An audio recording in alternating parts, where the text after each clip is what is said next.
Hello, welcome to the Inbetween Podcast. I'm your host, Joe Scorn, and I'm joined by Tony Tones at RT. Welcome. Bonjour. I'm still confirmed not French, even after the last attempt. I'll probably have to replay your alert because you just subbed. But I think I only have the Twitch alert things on the main scene, and we're in the intro scene. It's fine. It's only because it's been so long. I was like, well, get it. I mean, it's close to the end of the month, so I could have missed that one. Oh no! You get. How do you? I use the official Twitch alerts now. Are they better? I don't know anything about it's just Twitch. Easy. I was like, oh, this is. I used Stream Elements for the longest time, and then it was like Twitch has its own official one. And I was like, okay, I'll try that, and I was like, yep, this is fine. Hang on, let me replay it. There we go. Yeah, baby, that's what I've been waiting for. There it is. Okay, so you did see it come up, and then you can. Okay, it came up in the Twitch chat, but I don't have my Twitch alerts on any of my other scenes. I need to copy them over. Hang on. Right. Okay. So you need to have the set. Okay, that makes sense. Yeah, I vaguely know how the scenes work. I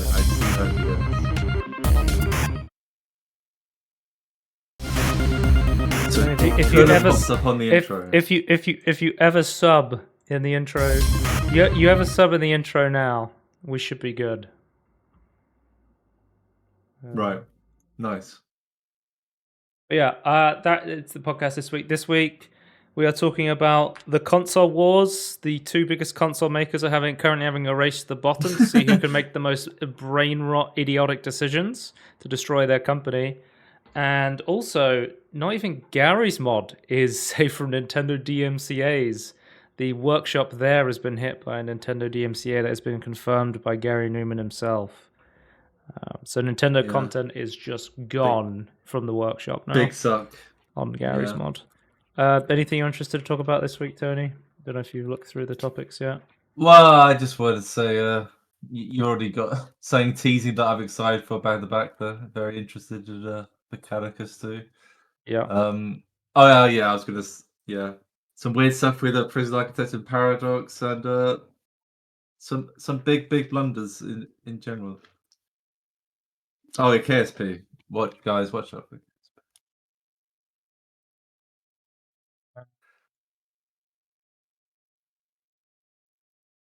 So I've got so we haven't done a podcast for like a month now, and it's mostly my fault. Is it? So what happened was I went on holiday / went to a wedding abroad. So I was in Greece for like a week. And then that missed one. And then I came back and I was like, let's record a podcast, and you were like, okay. And then I was pissing about on Discord in the server, and I was like, oh, it's too late to record. And I was like, it's fine, we'll just do it tomorrow. And then I got unbelievably sick for like a week and a half. Yeah. And then, because I was literally like, I was going to, I was going to record the next day, but then I couldn't not have a coughing fit every 2 seconds. So it's been like a month. So this might be a big podcast depending on how quickly we get through all the news. But just a quick shout out to Jory Carnan, microwave specialist. Big shout out to him. I don't know who that is, but there was a personal request from RuneScape Andy to shout him out on this episode. Wait, we're doing shout-outs now? I don't know. I've already shouted out Tones at RT for his 14-month subscription to the channel. So, whoever that guy is, thank God for his loyalty. Yeah. Shout out Tones at RT. Subs. How would you get paid for that shout? I feel like we shouldn't be. I work in promotional bucks.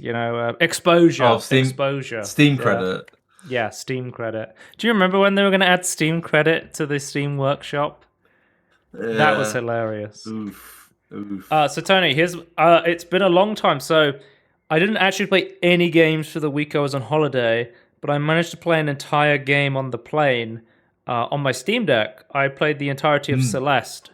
4 hours, Yeah. half of the game there, 4 hours on the way back. Okay, 8 hour game.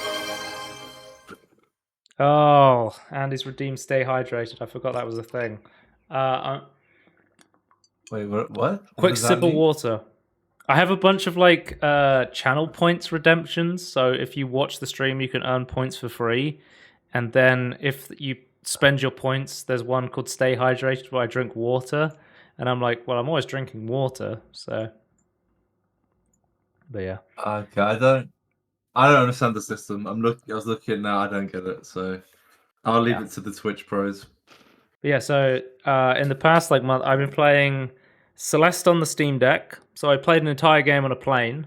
Yeah, that's crazy. Because you said they had no battery problems either. Like it just ran.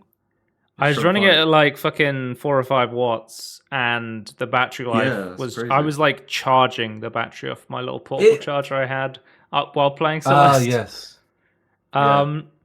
Persona 3, Dancing in the Moonlight. I can't escape Persona 3. I found that the Persona 3 has a rhythm game, and I've sort of been on a rhythm game kick recently, and I think it's amazing. Overwatch Season 10 I played briefly. There was a new character. And then on Games Pass... Oh, sorry. I played Animal Well, which came out recently, which was published by Big Mode, Donkey's company. I think it's really good. I think that's what you... is that what you're pissing about with? I can't actually remember what the... I am always pissing about with something. Discord. But yes, I was probably pissing about... No, this was pre-Animal Well, maybe? I don't remember. And then on Game Pass, I've been playing another Crab's Treasure, which is Sheldon Ring, Crab Souls... and also really good, though. I've accidentally played most of the Pac-Man games. I've played Pac-Man Museum Plus and Pac-Man I didn't know there were so World many Pac-Man Repack. games. You Well, just sent me a folder I full thought of I would videos of intrigue threat. you with I've accidentally played the Pac-Man games in order to get you to pick it. But if you want, pick whatever you want, because I only talk about this for a couple of minutes. I mean, I was going to clarify. We are going to make a tangerine. We'll do a tangerine on all of these. I assume the Pac-Man... No one cares about that. Okay. I assume the Pac-Man title is going to be I accidentally played all the Pac-Man games. I assume that's a really good title to put. It wasn't going to be, but it will now. It will now be, okay. Yeah, it's a good title. I personally want to know about Celeste. I'm curious. Okay, because Celeste is No, I've never played Celeste. And I played it, so... I've always heard it's good, but I've never... Celeste is really good, but it's also like a tricky precision platformer. So I wouldn't say it's for everybody, including... Like, I should put on a timer, because I'm going to do a tangerine otherwise, because this game's really good. Okay. I'll give myself... How long? I'm going to give myself 2.5 minutes. 2.5 minutes. 2.5? Okay. Because I'm also going to talk about Steam Deck. So, Celeste is a precision platformer, 2D. It's about climbing a mountain. And I think immediately Celeste, the game that actually reminded me of the most weirdly in terms of progression was Sekiro. It's not like it's not like super hard, but it is very much like I'm going to throw you in at the deep end, and you'll get to a point where you're like, this is really hard, but if you could push yourself and get past it, the rest of the game becomes like so much easier as a result of the tutorial it's sort of teaching you. Like, like very quickly into the game, it's like you need to do these precision platforming moves while under time pressure. You're being chased by somebody. You have to go, and you're like, oh, this is so stressful. And then immediately you're like, as soon as you beat it, you're like, oh, this feels great. Like, I think Celeste is a game at the beginning, I wasn't sure I was getting it. And then like a third or like halfway through, I kind of fell in love with Celeste. I was like, oh, I really like... The soundtrack is sick. It's Lena Raine, which is... I think they did the soundtrack for Chicory, some of the Minecraft soundtrack as well. I think. Lena Raine I was did. going to say, isn't that the same person that did the newer Minecraft ones? Yeah, the newer Minecraft stuff. Did they do something else? Another game that they do a lot of like indie stuff. But yeah, Celeste soundtrack sick. Celeste is a super fucking lightweight game, especially for you because you've got the OLED Steam Deck, which has an even better battery. You could probably play that thing. I could have. So I didn't lose battery in the 4 hours I was on the plane playing Celeste. So that thing just because I immediately I had Balatro loaded up with low TDP on my Steam Deck, and I was like, okay, I'm gonna play Balatro the entire plane ride. And then I was playing it in the airport, and I was playing the challenge mode, and I was like, this is miserable. Like, I was at the point in challenge mode where it was like the really hard challenges. So I got on the plane, and I was just like, oh, fuck it. I'm just going to load up Celeste. I'll just try and play that for a bit. And I literally didn't look up. I was like literally playing Celeste the entire plane ride. I was like, hooked on it. Yeah, so you planned for Balatro, and then you played Celeste. There's this bitch old woman, and she's like, you're not going to climb the mountain. And I was like, inside the game. And I was just like, and the entire time, just like, ha ha ha, you won't make it. And then there's like, I like the idea that someone on the plane, like an old woman next to you, they looked over and they were like, you're not gonna beat this game. And I'm like, fuck you. I love that as an idea. I was definitely flying over some mountains at the time, so tying into the mountain theme. So the idea is you have like an evil half of yourself because your name's Madeline. And then your evil half is Badalin? Or is that just what people name? Celeste characters. What was she called again? Her name is literally Badalin. There's Madeline and Badalin. Right. I thought for a minute that was like a fan made up name. I'm like, no, that she's literally the bad version of Madeline.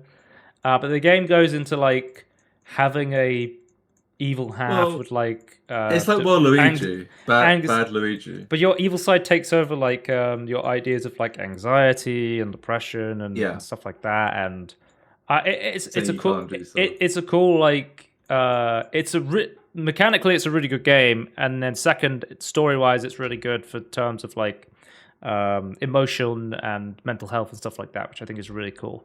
But the whole way, Badelin's like, you're not going to climb the mountain. You are awful. I am your insecurities. You won't make it. And I'm like, I'm going to fucking climb that mountain, you stupid bitch. I'm going to get up there. I'm going to prove you wrong. And it really goads you on to like want to climb the mountain. And Celeste is really good. And if you're on a plane, play it on a Steam Deck because it does not use battery life at all.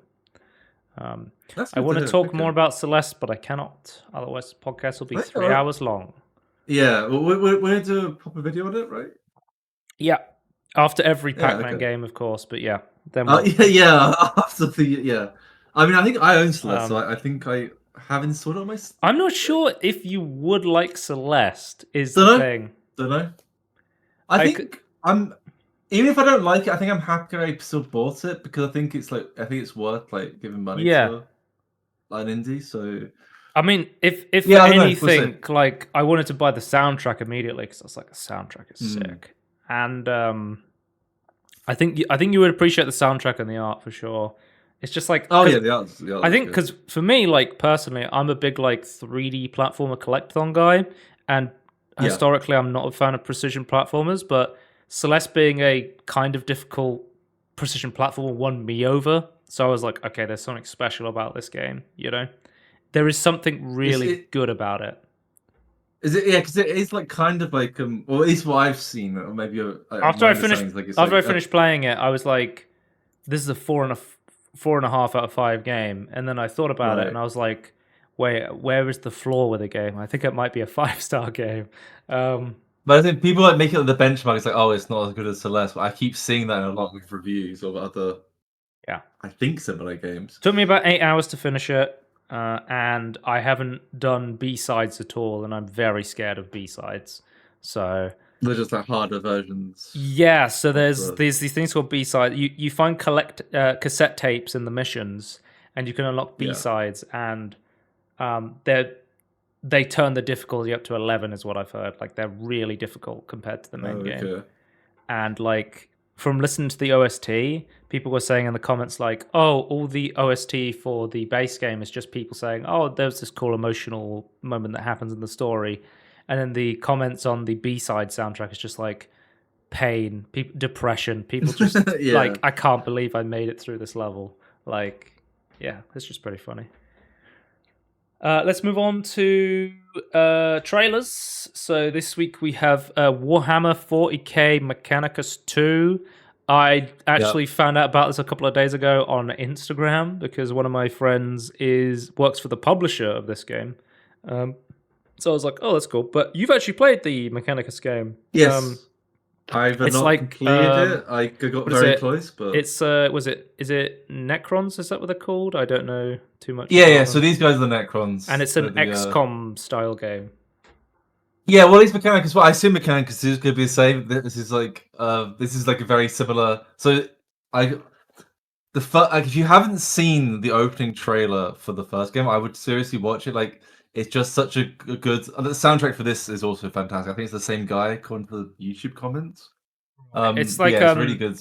Really good. Warhammer like mechanical Blizzard, where they just always make kick-ass cinematics, no matter what the game's. No, oh, I think they're definitely better, but I don't personally like all of the. They're not Blizzard level then. No. Okay, this is like a diamond in the rough, I would say. And the original Mechanicus intro is like. This is more polished in terms of looks, but like the first one, it sounds really good. But that's from the perspective from the Mechanicus. This one, oddly, is in the perspective of the Necrons. But this is the whole point of the first game is you're waking up a Necron world as you're investigating it. And you're trying to defeat. I can't remember what the name is, but the leader before it wakes up. But obviously, someone has woken up ready to destroy the Mechanicus fleet above the planet.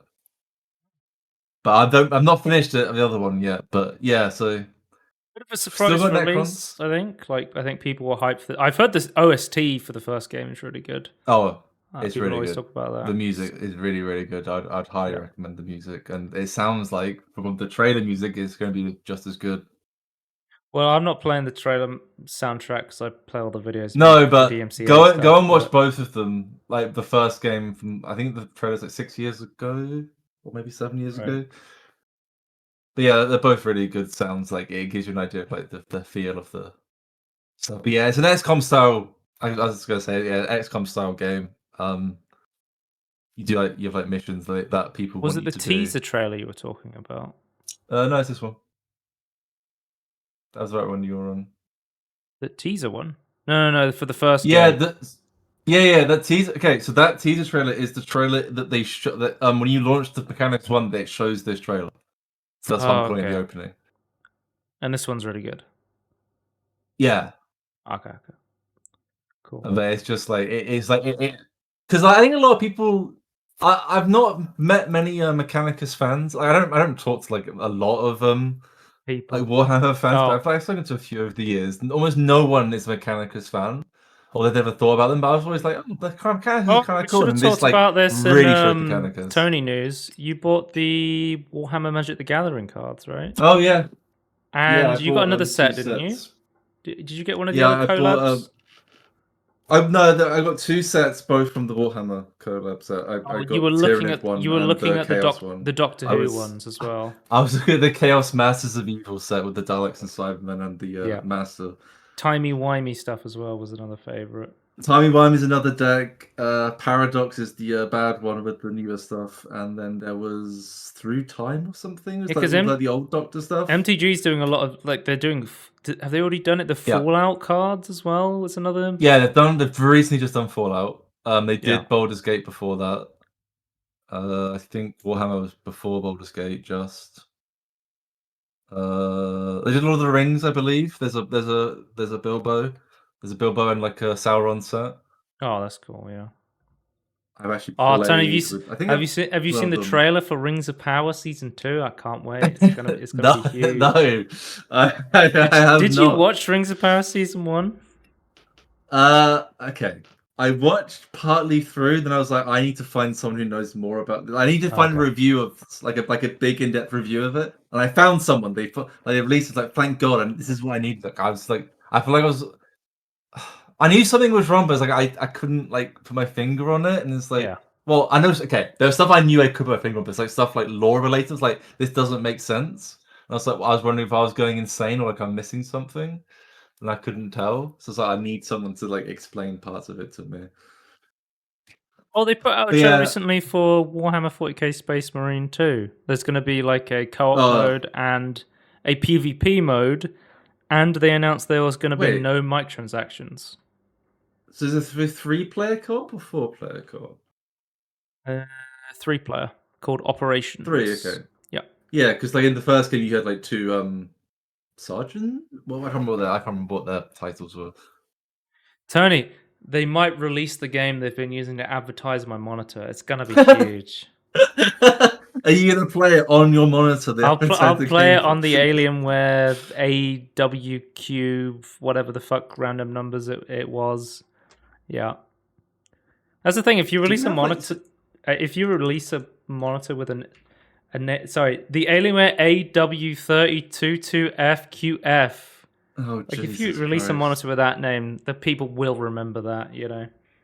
The thing is, I would just search for Alienware QDO. Like that's all I would search. Yeah, for. that's what I searched to find it. So. No, I was just gonna say from this trailer, it looks like there's gonna be suit customization. That's sick. Looks really cool. You even have like the. I do like because the first game you never wear a helmet. I do really like the Space Marine helmet. Really, I don't like the base Space Marine. I like the more interesting ones. The one with like the slits in the eyes. I think is really cool. Yeah, there's one helmet I do like. I think it's like one of like the gas. Like, yeah, you never fucking wear a helmet in the first game. So no, it's cool to see that it's an option. Looks like. Yeah. Yeah. There are a lot of mods to put a helmet on for the first game. Yeah. Next up, we have Fall Guys Full Forever update, and this update's really cool because it's basically a mode for people like me that have a bunch of friends who are like very bad at Fall Guys, and right, like a lot of the time, before we had like the 4-player mode, what would happen was you just queue up together and you wouldn't be on a team, right? And they would die, and then I would just have to either leave the game or just keep playing without them. Then we had like the co-op mode where you could like qualify early in order to try and carry your teammates. This is a brand new mode called Explore mode.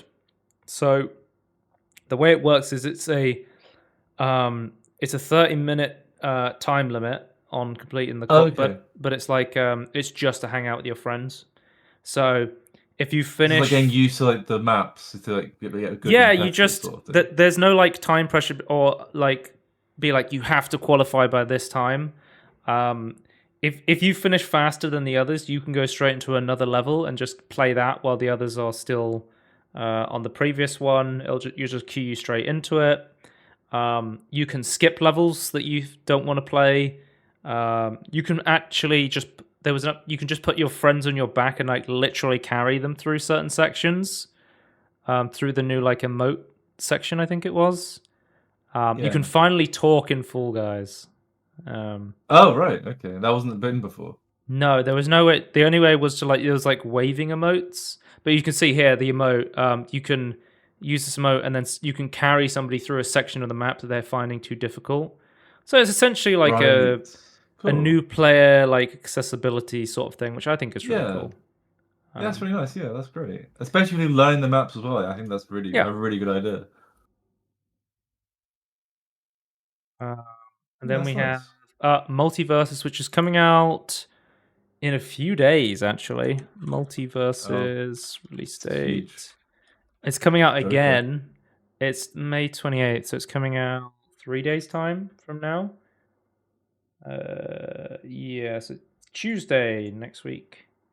But they have announced some new characters. The rich. The Joker. I'm the Joker, baby, is coming. He looks great, yeah. Yeah, so the character he reminds me of the most immediately is Harley Quinn, but obviously, you know, that makes a lot of sense. Okay, right. Like the way he plays. Can we get Joker versus Shaggy? Yes. Yes, we can. I think that's the team up I've been looking for. Another one of the characters I think they announced in the lead up was, what's his name? Looney Tunes the Martian? What is he called? Marvin the Martian was also announced, was one of the new guys coming. And then they put out like this trailer for like, oh, Multiverse is coming out soon. I was like, yeah, cool, because they've changed a lot of like they've switched engines. I think this is Unreal Engine 5 instead of 4 now, or Oh, because they upgraded it. yeah, and they were talking about like rollback netcode and stuff like that. But they also put out a new trailer to show off like all the characters fighting each other as like a sort of like a promotional thing. I was like, yeah, cool. And then I was like, wait a minute, is that fucking Agent Smith from The Matrix and Jason Voorhees? They just like randomly announced them. I was like, do you ever have like, you get really into something and then randomly it like coincides with one of your other interests and you're just like, what the fuck is like? I've recently got very much into the Friday the 13th films and I'm big into like classic horror stuff. And then I loved playing Multiverses last year, and then I was like, oh, I can now play as Jason, which is really, really cool. Like, I've been looking at his moveset. One of his most iconic moves is, they got the Jason X skin, by the way. The best Jason film, in my opinion. Jason in space. You know the sleeping bag move. So that is one of his most famous kills. He picks up someone in a sleeping bag and he just like so whacks good. the shit out of them against a tree. In the game, he essentially kind of plays like, because he's a tank, right? I think he's going to play like Superman, where you don't ever want him to. You want to try and kite Jason, and you don't ever want to be near the edge. The way Superman works is he's always flying, and then his move is like he will like fly, grab you, and then just like fly you off the edge. I think with Jason, he's just going to be trying to edge guard and like trying to get you on that sleeping bag and just throw you off the edge while you're in the sleeping bag. Is what's going to happen a lot.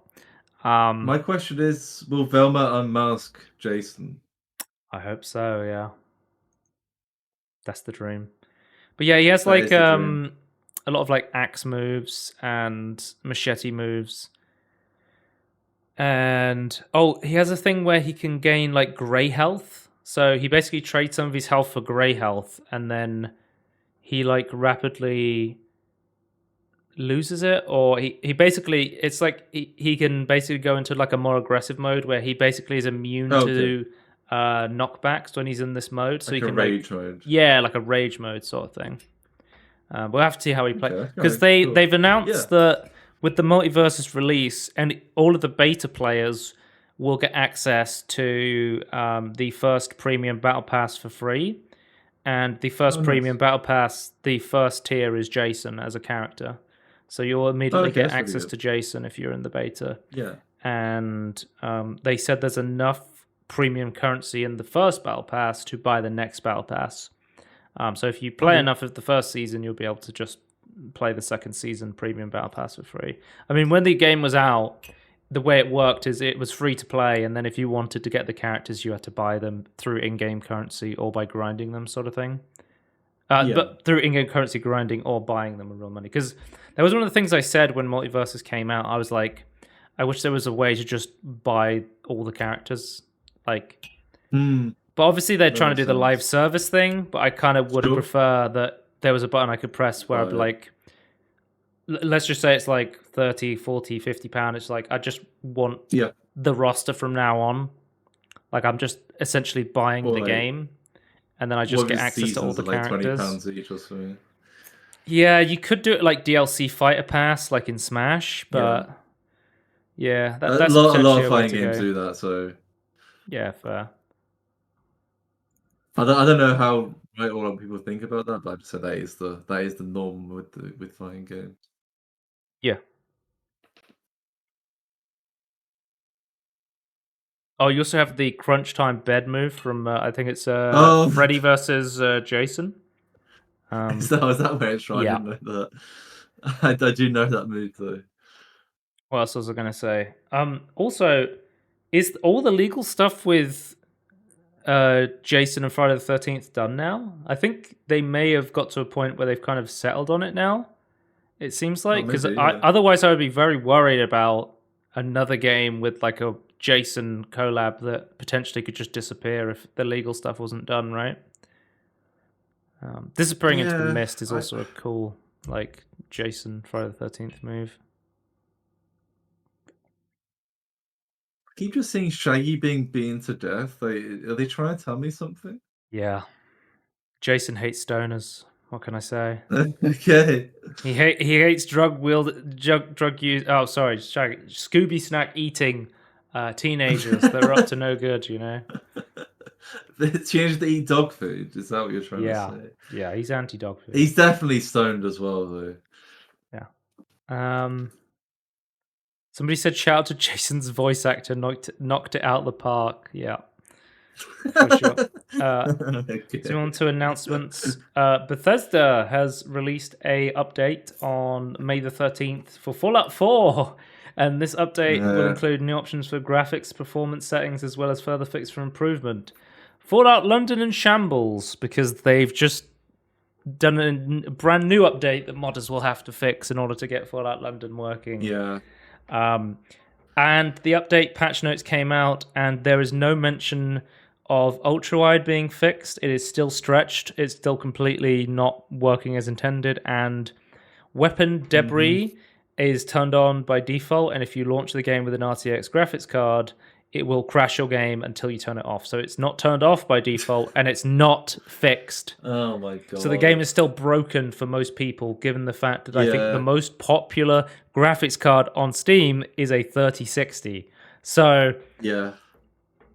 Fallout 4 will crash for the most people that launch it without knowing to turn off a specific setting that is on by default, that you would have no way of knowing unless you looked it up. And in terms of modding, but they're gonna have to wait long. Because I would assume there's a mod that fixes it. Yeah, but that's gonna have to be updated for the new patch. But I think for London like that, I think they're waiting for the script extending mod, right? I don't know if they're gonna just wait or like do this for or the current version. Wait for this one. I don't know how that's. I don't know if they're gonna skip one or not. I don't know how that works. Also, Kingdom Hearts has been announced for Steam, which is really cool. I'm thinking about picking this up, but knowing Squeenix, it'll probably be really fucking expensive still.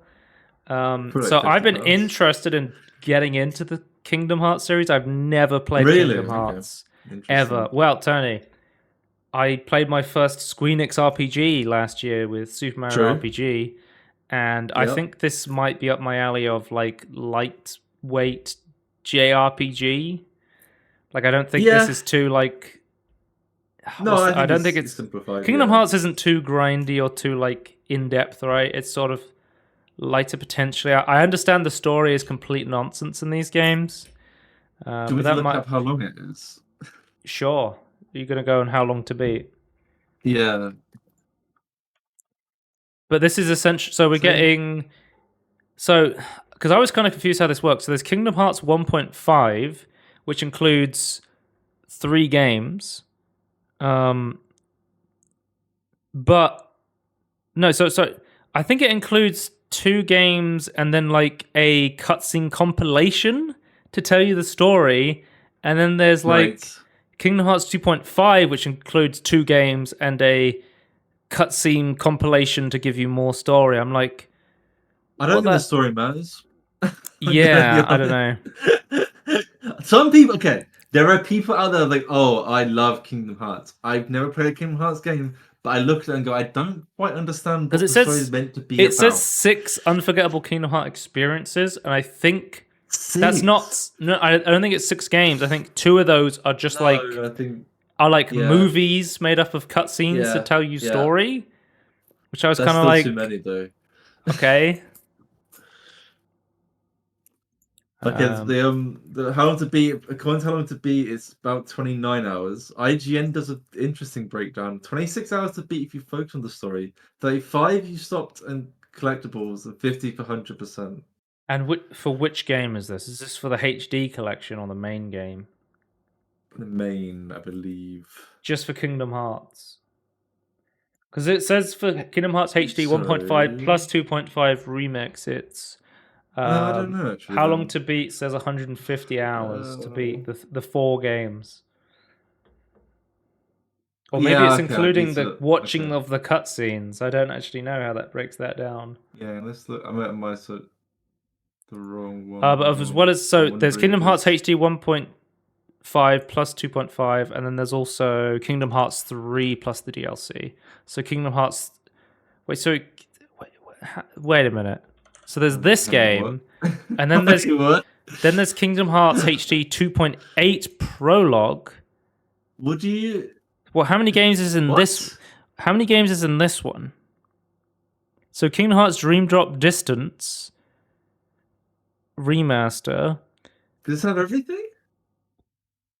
Kingdom Hearts 0.2 Birth by Sleep, a fragmentary passage that links to Kingdom Hearts 3. And then, of course, Tony, it wouldn't be a Kingdom Hearts collection without having a HD movie that tells you the story. Why couldn't they tell these through gameplay? Why do we need 3 different cutscene compilations to tie in the stories together? This is so confusing. Is this like flashback cutscene stuff, or? Because then you get so there's one collection, there's this collection, and then there's Kingdom Hearts 3, which is its own game. Yeah, 3's its own game. Oh, that has similar time to beat. I might just get Kingdom Hearts 1.5 plus 2.5, and then, depending on how expensive it is, and then just try those games, and then just see if I like them. Because, man, Kingdom Hearts is like a daunting thing to get into. It's like there's so many different games. But I think it's cool because it's like it's so strange because it's like it's very much a Squeenix JRPG, but it's also very Disney. It's like such a weird collab that it exists, right? That's what kind of throws me. So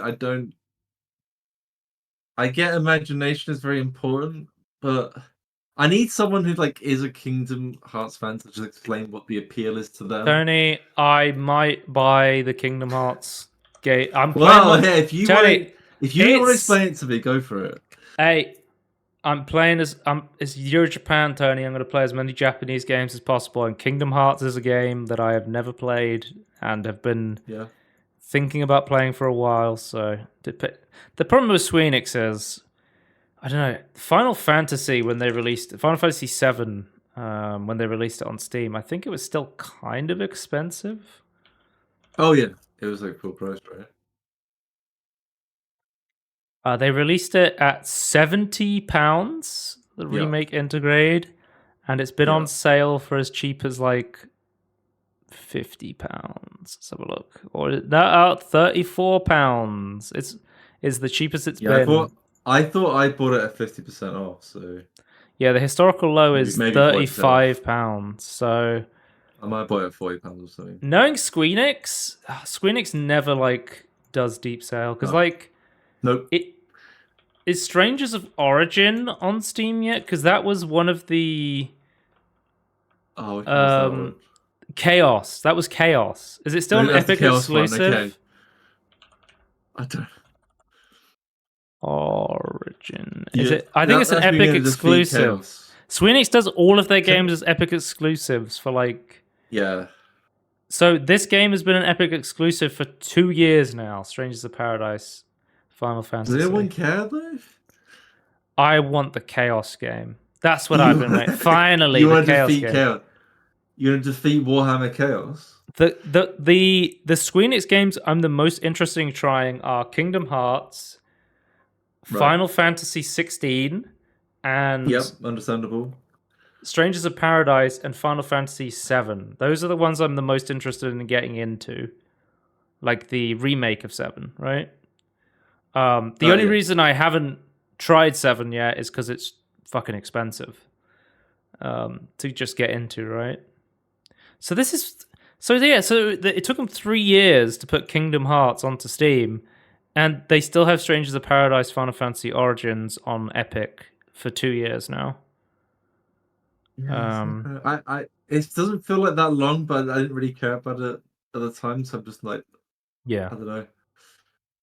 What was I going to say? I agree. Like, even if I don't like, I feel like I think all games should be available on all platforms, especially if you're a AAA publisher. Some people were saying like, maybe because like they were saying 3 years for an Epic exclusive, maybe the longest Epic exclusive possible. But it's you think they signed like a contract for that? No, I don't. I think Squeenix just forgot. Honestly. I wouldn't be. I don't know how Square. I think they probably sold like a year exclusivity, And then they were like, They just forgot. they forgot because they were focusing on like Web 3.0 NFT stuff. And then, because I don't know if you saw the news recently, they were saying like, apparently the Final Fantasy VII Part 2 didn't do very well on PS5. Like it didn't meet their expectations for sales. And okay. The Square Enix expectations are selling it to every single person in the world, so I don't know what they mean by that. Well, people have been saying recently, because it's a PS5 exclusive, and Final Fantasy 16 was PS5 exclusive as well. Yeah. Helldivers 2 was the big multi-platform game, and it's like, it sold like 10 million copies. It's like, it's done gangbusters. It's insane. Yeah, Helldivers 2. I think it's the most successful first-party Sony game that they've released. Helldivers 2. I wouldn't be surprised. Yeah, almost everyone's played it. Yeah. But yeah, I don't know. We'll talk about Sony because they've just been trying to fuck up everything recently. So, yeah. Sorry, Tony. 3 years exclusivity, and then I was reading the comments. And I was like, oh, also this just Tangerine quickly. It's Koei Temco Games is the developer of the Strangers of Paradise one, not Squeenix. And they do like the Dynasty Warrior games, which is why I was like, oh, this is kind of interesting. Because it's not like Squeenix developing it. No, but I will say Dynasty Warrior is not really a higher quality mark. Yeah, I mean, I think it looks interesting. I've never played Dynasty Warriors, but I think I like hack and slash games, so I think it might be up my alley. I think the idea is fine, but apparently there's like not been like innovating or like even taking steps backwards. So. 3 years exclusivity for Kingdom Hearts 3 and the HD remasters of the original games. But somebody was pointing out, and this is how I found out. Apparently, there's a Kingdom Hearts rhythm game, and it's still exclusive to Epic after it launched on the same day as the Kingdom Hearts 3 and the other stuff. So, and it's still exclusive to Epic. So I think Switch just that forgot. Is a strategy, I suppose. I think Switch just forgot about it. Honestly. I don't think they care. No, I thought but maybe we should stop. As somebody who over the past year has become a big fan of rhythm games, and as someone who's recently become a big fan of like Japanese anime rhythm games, playing Persona 3, Dancing in the Moonlight, I think this would be right up my alley. I want to play Kingdom Hearts Melody of Memory. If they release Persona 3 Dancing in the Moonlight in fucking Steam, I would buy it. It's really good. Okay. Release weird fucking rhythm games on Steam. Stop leaving this stuff on Epic or like the PS Vita. Just release it on Steam. I will buy it. I will buy it. Yeah, well, I think Square Enix I'm one of those weirdos who will play it. Dead. Yes. Yeah. But I just think Square Enix is so branded. It's like, oh, we don't need to release it on Steam. It's like, why? It's the biggest user base. Well, I think finally they've gone, oh, these NFT things aren't working out. Oh, wait. Only releasing games on PlayStation and Epic isn't making us that much money. Maybe we should release these on Steam as well. We'll see. Because we know Final Fantasy 16 is coming out. Is it this Final Fantasy 16 PC release date? I think they've announced they're working on the PC port. When does it come out? I think it might be coming out probably sometime this year, I would say. Didn't they announce that they were delaying I can't remember if it was Final Fantasy 14's expansion or it was like something to do with Final Fantasy 16, but Yoshi P was literally like, we're going to delay this because Elden Ring DLC is coming out next month. Oh. Or, well, yeah, wasn't that was 14 expansion, I thought.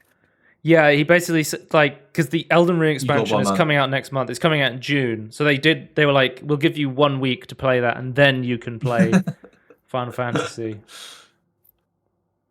Man, maybe I should play Final Fantasy 14. I have zero interest in playing Final Fantasy 14, but I feel like in my year of Japanese exploration, maybe I should just try it. I just Yeah. feel like trying more things because, like, what is the point of?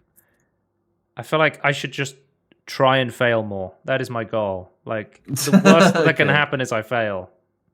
Yeah. So I think, but yeah, doesn't 14 have a free trial or something? you can play up to like almost max level, I think. Yeah, in you kind terms of the of, like- expansion of the story stuff. Yeah, I think right? you can play up to like max level in the Final So Fantasy you can 14 tell trial. if you like it or not. Yeah, I'll give it a go at some point, maybe. I'm getting on my Squeenix shit. I'm squeaking out. I'm Squeenixing out.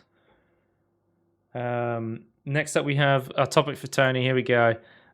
Prison Architect 2 developer 11 parts ways with Paradox Interactive after 9 years on the series. Yeah. Koku, I think is how you pronounce this, will be the dev moving forward. So, 11 was the console developer Originally, yeah. on the original Prison Architect, right? Yep.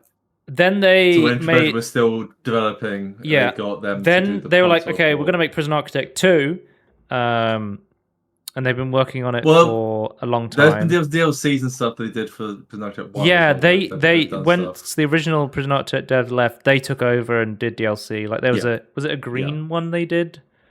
I can't remember what it was Yeah, called. there's a green one. There's a there's a fart.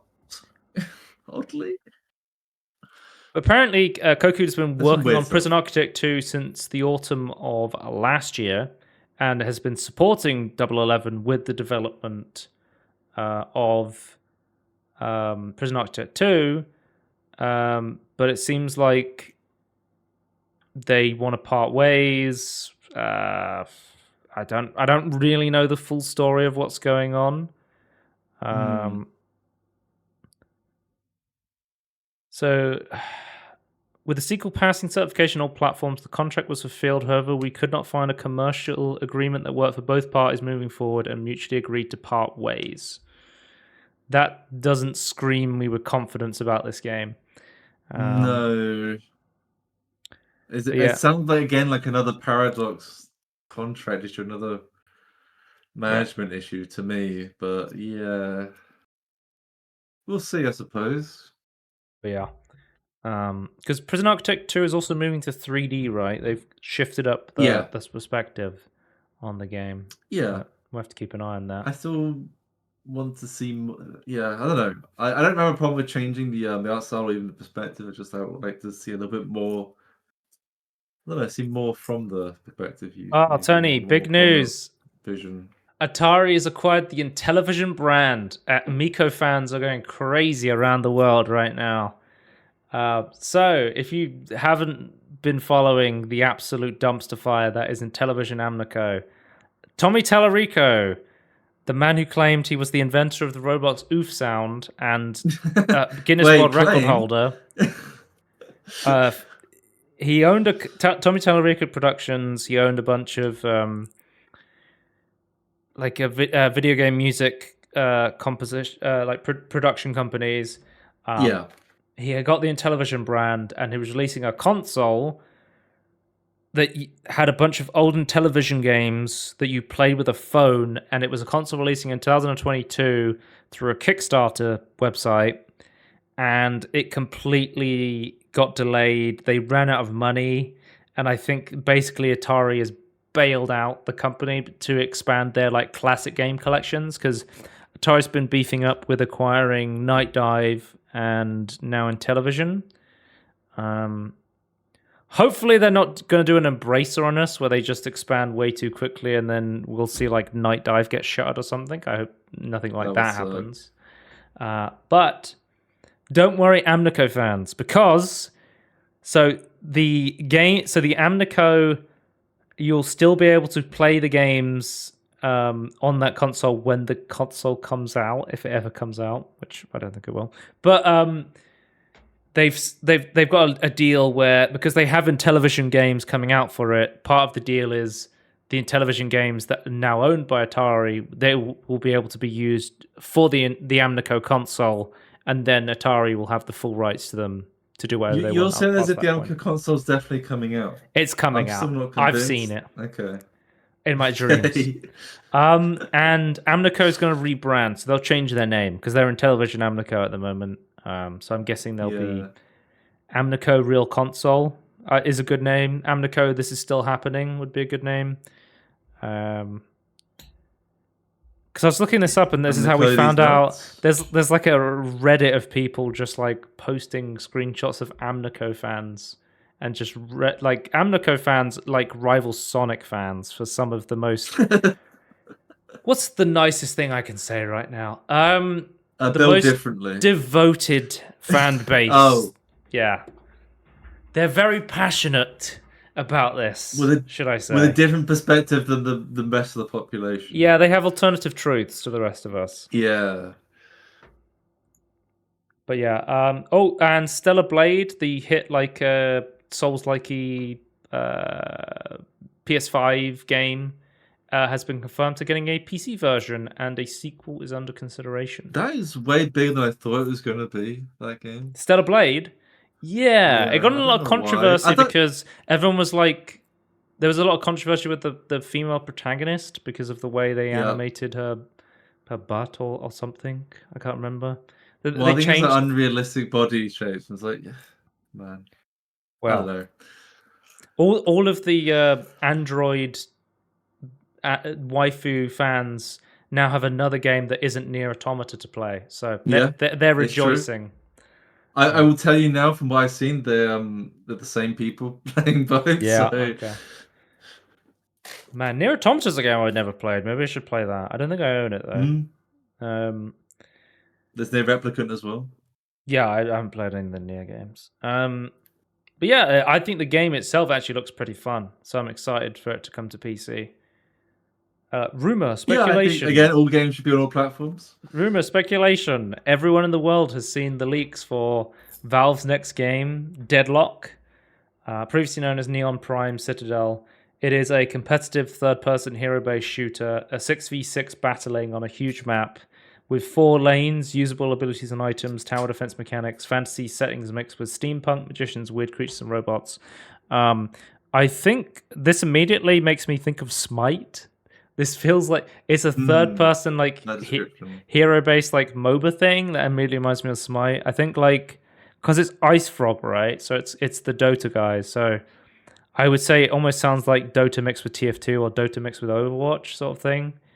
I see this third person being less focused on aiming, because otherwise, more ability based. I was saying to you earlier because I was talking about this, and I was like, there isn't that many third person competitive games. Like most competitive games are either top down or most recently first person is the most dominant style for a competitive game. I mean, the most recent competitive third person game we've had is Marvel Rivals beta was out recently and looked okay-ish.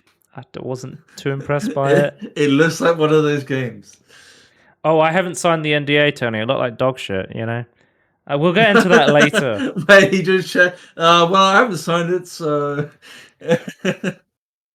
But then I was thinking, what competitive third-person games is there? The only one I could think of was Fortnite. Fortnite is like actually a really big third-person competitive game. Can you explain if you haven't heard of it?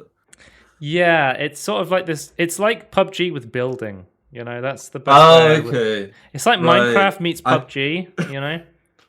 Wait, wasn't it the first game to have Hunger Game mechanics? Wasn't that apparently what happened? No, that was Minecraft.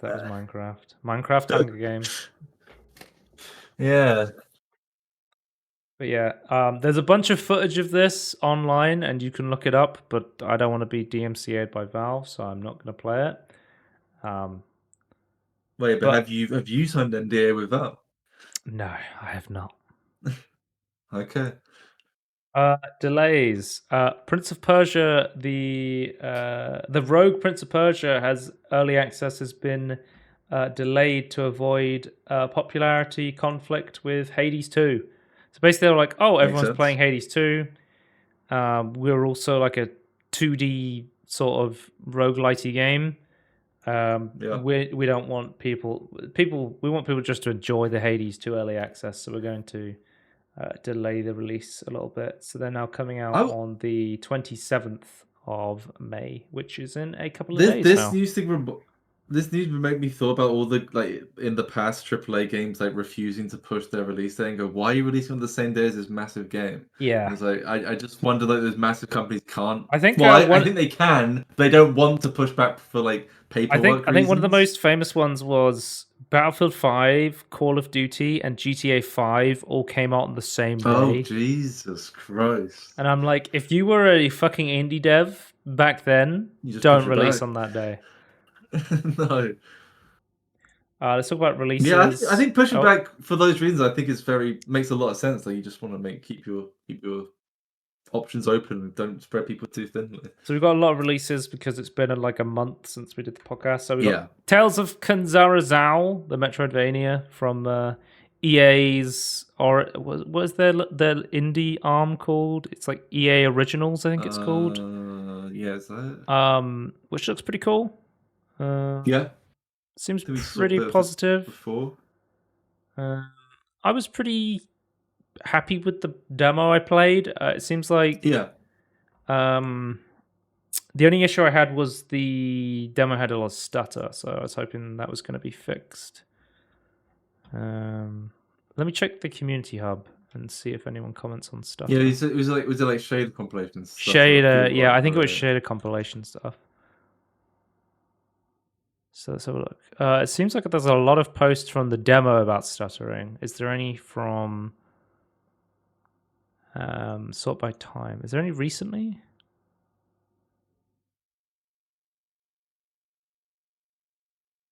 15th of April. No, that's pre-release. I don't see any from the release, so I think I can't confirm this, but they may have done some sort of shader pre-comp. We'll have to wait and see. No one's complaining at the moment. Yeah. So it was very positive. There's a couple of mixed reviews here saying, talking about insta kill spikes with bigger hitboxes, good graphics, good voice acting, story's not great, the main character tame.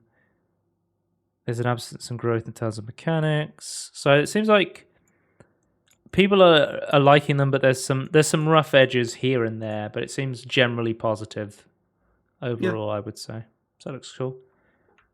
Phantom Fury came out, and Tony, I don't know if you remember this. This is the so Phantom Ion Fury was the 2D boomer shooter that was like, I think it was on Build Engine, or definitely inspired by Build Engine, but it was like very like Duke Nukem-esque, like one of the best boomer shooters out there. And I played the demo for Phantom Fury on the Next Fest, and I was like, this sucks. Like, I really hated it. Yeah. It was slow. It was sluggish. Everything was bullet spongy. It felt awful to play. And I saw a video from, I think it might have been G-Man Lives or Tony McVicker, and he was basically saying they have done a lot to improve it since the demo. So it definitely feels like, I think they specifically went back and played the demo after the early access, like beta stuff they got access to, and they were like, yeah, it's a lot better. So it's nice to see that they did improve the experience from the demo, because the demo was really rough. Still mixed reviews. But yeah, it's still got mixed reviews. So because they moved from 2D boomy shoot to like a 3D like Half-Life sort of game. Okay. Let's have a look. Let me tell you something about Half-Life. Since they love Half-Life so much, Half-Life was not janky. You never needed to fight with the controls to do anything in Half-Life. Half-Life let you save manually. This game does not. Why you could save manually in the demo? Such a waste. There is something in there somewhere, but Divine-wise, it seems like they're afraid you might have fun and dealt everything the wrong way. Absolute trash, unclear and unstructured level design, extremely bad enemy AI and combat glitches. Oh, there was something about the AI, was they would hunt you down. There was this train level in the demo, and the AI was like massive bullet sponges. The weapons had no impact to them. And so I would be shooting an enemy, And then he would see me across the map and just start running across the map like infinitely to come and get me. And I would just be emptying clips into this guy, like unable to kill him. There was no difficulty settings in the demo either, so I couldn't tell if it was like the highest difficulty settings or there was difficulty settings. And I just was like, this game feels awful to play. Because it's like I'm just dumping all of my ammo. There's no like reactions to the enemies being shot. So it's just like, it just didn't feel good to play at all. But it seems like even the improvements they made, people still aren't loving them so much. Shame to see. It still sounds like to me, maybe not the level design, but it still sounds to me that there's still things that just need to be tweaked to make it feel better. From like the reviews and settings that should be in the game and save points and manual saving. So it doesn't seem impossible to fix based on what you read out. Might be one to, because they've done a couple of patches for it now. Might be one to wait for a deep sale or something, potentially. Yeah, how much was it? I looked the price. £20 on the game at the moment. So it's not too expensive, but it's not, super cheap. Not something you would just go, okay, it's Vampire Survivors. It's like £3. I'll pick it up. Oh, yeah, no. But it's nice to see these sort of price games coming out, though. Even if this one isn't maybe not as great as it could have been. 25th of April, another Crab's Treasure came out. I have played this entire thing. I think it is really good. I was a big fan of Going Under from the Spotlight we did. I haven't played the full game, but I listen to the soundtrack of Going Under all the time. Another banger soundtrack for another Crab's Treasure. It is a really great take on the Souls-like formula of like taking, those like dark, depressing games and be like, what if we just put them in a really colorful underwater environment? Which I think is really cool. Sheldon Ring, Crab Souls. That's atmospheric stuff as well, right? I saw some Shell Kiro as well. Bosses. As a man who's only played Sekiro, this game really reminds me of Sekiro. Honestly, I do think there is a lot of like similarities to Sekiro. They're like immediately the first boss you fight is a guy that is like a crab horse that runs out and shouts. Oh, like yeah, his I name. didn't think about that. The first boss of Sekiro is like guy runs out and goes, "My name is Gubiyaba Matsu," and he's like shouting, and I'm like, okay. There's like to a point where there's literally like a bonfire you find that gives you like a Dark Souls outfit of like the guy in the helmet with the sun on his shirt that's like praise the sun. Oh, like they have that as a unlockable thing. There's the outfit I used the most was there's a Mr. Krabs outfit. Like yeah, that was cool. It's like literally somebody took Dark Souls and mixed it with SpongeBob in a lot of ways in terms of like the actual design. Like I love that everything is made of like discarded plastic. The current like there's not runes or souls. There's microplastics as the currency of this game. But I'm gonna do because like I was gonna say I'll do a full tangerine on another Crab Show because it really deserves to be talked about. But I really loved this game. I think it's really good. But you can ask? I just like the idea, like in normal Souls games, like obviously like Souls, like everything's like destroyed. Also, I broke decaying. In this, it's like ocean. It's like filled with microplastics. Like it's under threat at the moment. It's like kind of a good. One of the lines in the game is like, they find a bunch of money and they're like, "Why the fuck would I want this worthless paper? You can't build anything out of it. Where's all the plastic?"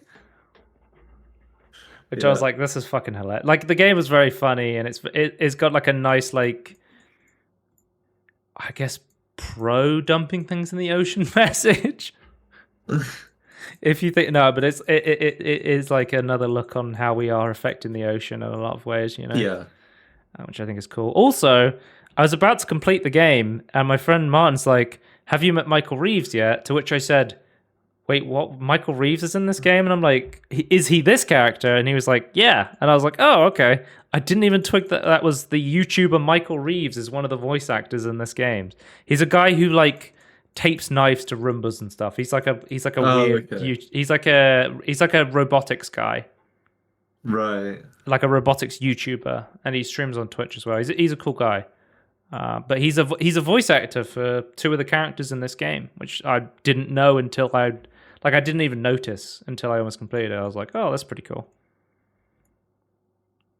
And then next up we have Stellar Blade came out on 26th of April. It's PS5's exclusive so far, and yeah, it's been getting very good reviews. Excited to try this out when it comes to PC.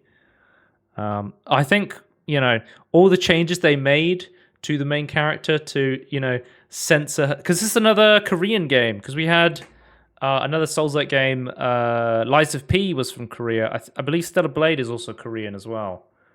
So it's cool to see more of these games. All those changes that they use to censor the main character, PC mods will fix that, Tony. Don't worry about it. There'll be a lot of PC mods that change how the main character looks. I just want to say, if it's been censored, I don't know if I believe that. I think it might be a placebo censor.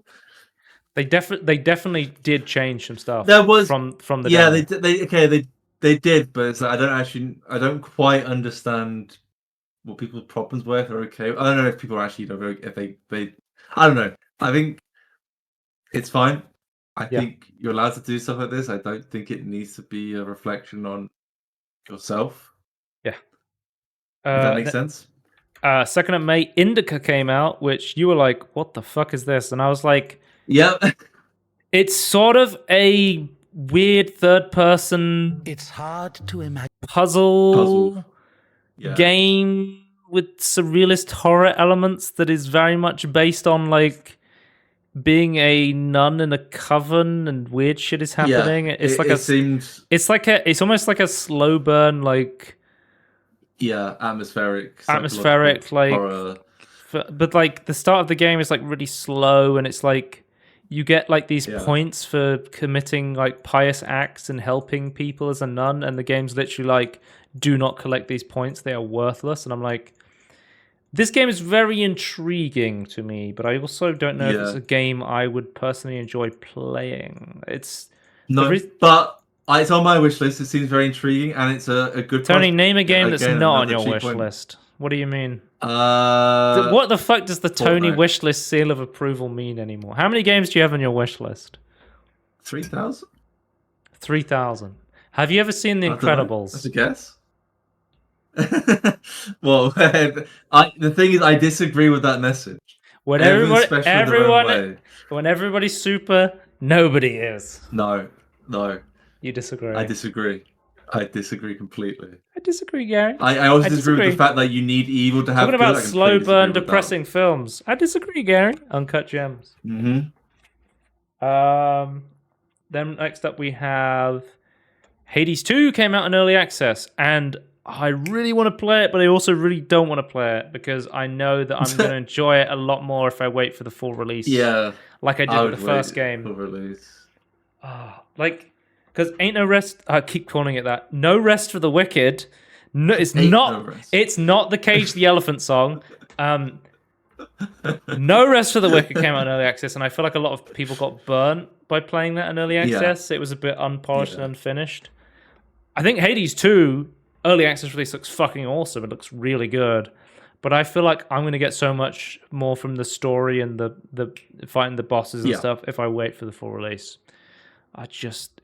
It's like someone's dangling a piece of candy in front of you. You're like, I want to eat this candy, but I also, would rather wait until, I don't know where I'm going with this analogy. Is they give you like 180 gram bar? If you wait, you get 300 gram. It's like someone's dangling some new wine in front of you, and if I wait for this vintage to mature, into it, it'll get sweeter, and I don't drink wine. You want it to mature. Yes. Someone's dangling a piece of cheese in front of you, and you're like, if I wait for this cheese to mature, it'll get so much better. Okay. What's the phrase where it's like you're like you try and get to see what animals have it? It's like chimpanzees have it. It's like delayed. Like you give them something, like you teach them. You give them something, but you teach them if they reject it, they'll get something better later. Yes, delayed gratification. That's it. Which is something that humans have that I don't have. I'm really bad with delayed gratification.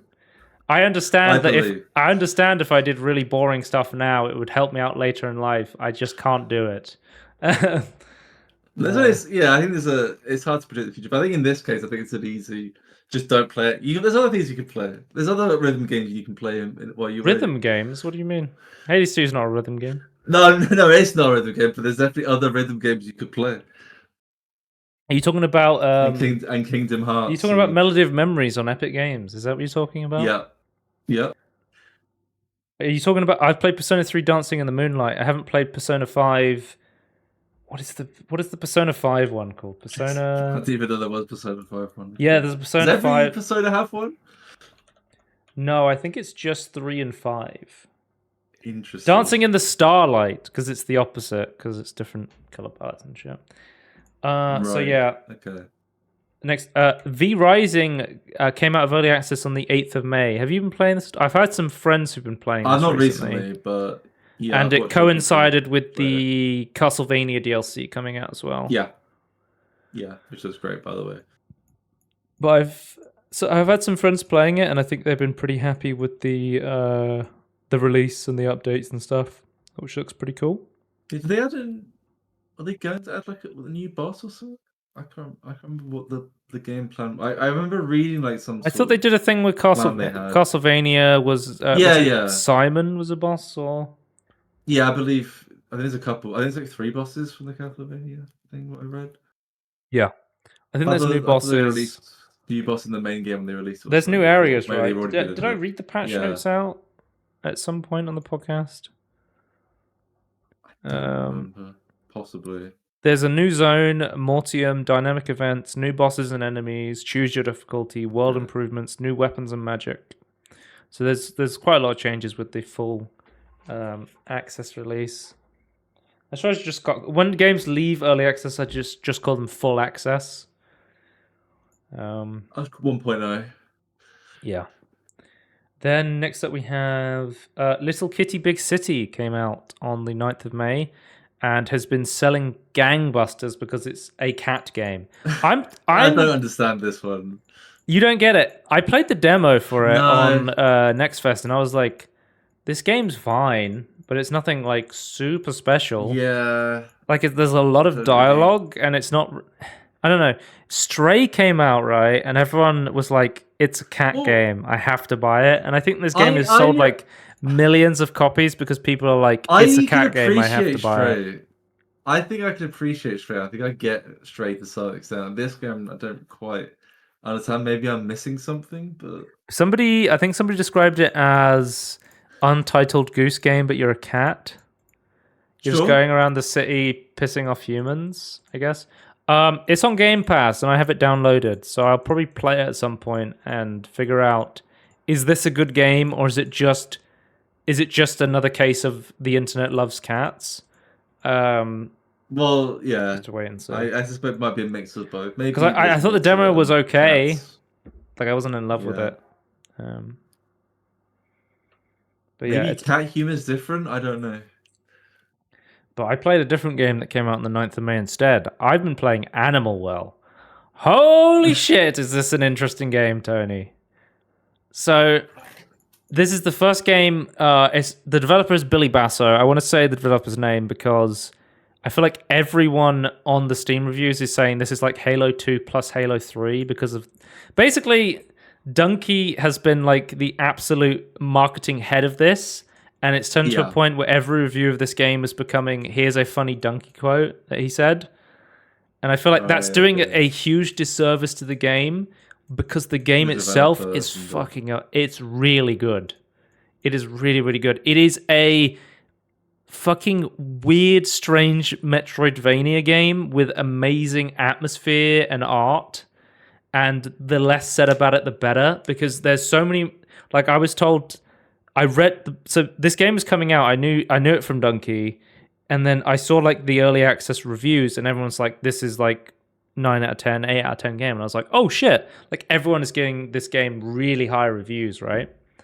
So I was like, okay, I need to check this out. Because I think it was only like, I got it on launch sale, so it was like £18. So it wasn't super expensive. And Yeah, it's one of those games where somebody said it was like Metroidvania meets Outer Wilds, and after playing it, I'm like, oh, I get the Outer Wilds reference. It's like there's a lot You of don't like want to spoil Outer Wild stuff. no, but also specifically Outer Wilds stuff, like specifically Mechanics stuff. and things. Yes, but not in the okay, way you're interesting. thinking. That's fine. That's okay. Keep it a mystery. Yeah. Interesting. But yeah, I would say so. This is not. I would say it's not a spoil. You will find an item in the game, and you'll be like, "This is trash. Why do I want this?" And then you'll accidentally do something. And you'll be like, "This is one of the most useful things I could have found," and that's Animal Well. Right. Interesting. It's so interesting. It's like, you know, Metroidvanias. You go through the game. And it's like, okay, now I have the double jump. I can get up here. Yeah, now now's the key to this area. Now's the key to this area. I'll just tell you now, like, spoiler alert, you get a slinky in Animal Well. Think about it. I've heard about... What can you do with a slinky? Well? Oh, Tony, no more spoilers. No more spoilers. No more spoilers. Sorry. That's all I know about the game. It's those two facts. So. This game made me terrified of certain animals. Like it reminds me of like the Inscription soundtrack, where I'm like, it's hauntingly beautiful. Like I'm getting like, oh man, this game's ready. How am I going to do a tangerine about this game? Because I can't talk about it. Know. It's really good. It is at least like I would say like a 4.5 out of 5 at least. Oh, it's really good. And it's horrifying, and its vibes and its atmosphere, and the soundtrack's amazing. And yeah. The only thing I can think of is we give like a spoiler-free version that explains it in as detailed as possible without showing anything, and then slightly we go into the more spoiled version, yeah. But still not spoiling it entirely, just a little bit more, just those I still don't know. But yeah, it's tricky. Let's just say it's like Halo 2 meets Halo 3. Animal Well. There it is. I don't know what that means. It's a quote from a Donkey video about the game.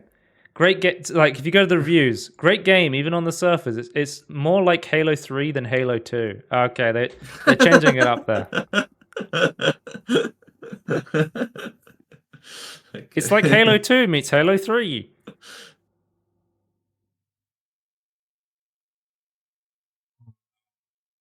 Yeah. Man, Animal Well's really good. I really enjoyed it. How many reviews did it get? Like 8,000 reviews? That sounds like 8,000 reviews, overwhelmingly positive. Oh yeah. So I was trying to get like an idea of sales numbers. I'm curious how well it did. Yeah, if you're on the fence about Animal Well, try it. It's like £20 off sale. It's worth your time. Very much so. Yeah, I recommend going in blind. Don't look at anything. Like getting those eureka moments on some of the puzzles. It's like, oh my god, I can't believe this works like this. This is so interesting. But yeah, let's move on.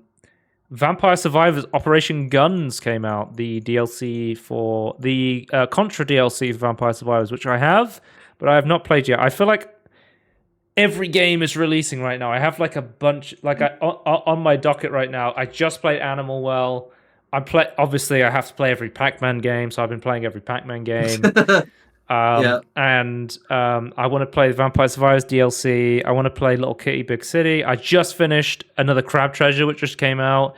I want to play the new Hellblade game, but I need to play the first Hellblade game as well. Indiana Jones is coming out this year at some point.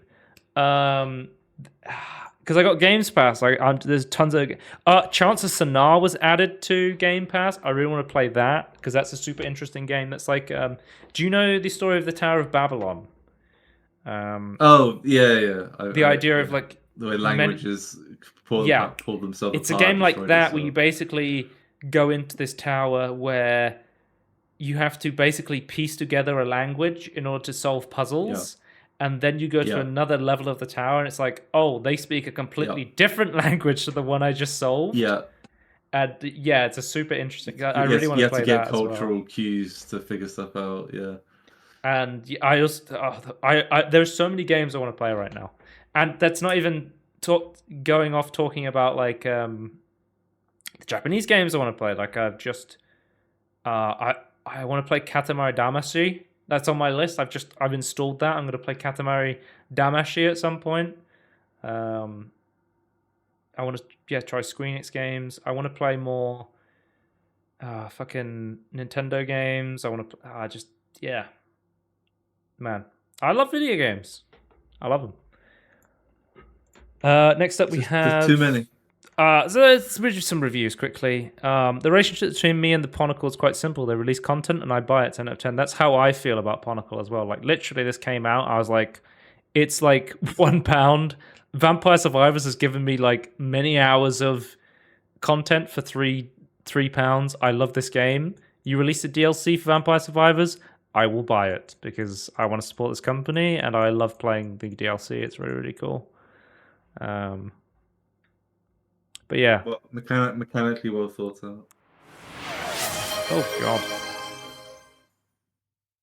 god. Okay, I'm staying hydrated again. Why is that? Why do I have like a super loud alert for channel points? I need to figure out how to change that. But yeah. Let's move on to the next. Oh, Braid Anniversary Edition. So Braid HD, I guess. See what people are saying about this. You played the original, there's enough new stuff to make it worth another run. If you have not played the original, this is the best way to enjoy Braid. It's Braid, but it's better. Very good. So it seems like they've added... We've had a few misses before, where it's like the remake or the HD version isn't misses something. So that's the most recent one was the whole this stupid ass shit of adding co-op to Brothers: A Tale of Two Sons. I also didn't understand why it wasn't a co-op game, and then I played it, and I was like, I understand why this is not a co-op game. But yeah. A game out of time, it does not feel like the design has aged since the original, which I had played near the release of the Xbox 360. I've tried to play Braid several times, and I always get stuck at a certain point. Well, actually, you're playing the game. Yes, just in the game, okay. I just get stuck at some point. Let's see. Wait, do you own it then? I own Braid, the original Braid. Oh, okay, it won't show up there then, right. So the original Braid is no longer available on the Steam store. Oh, okay. Interesting. Yeah. So they basically got rid of the original version for this remaster, I guess. I guess if there's no downsides, I guess that's good. It's linking to.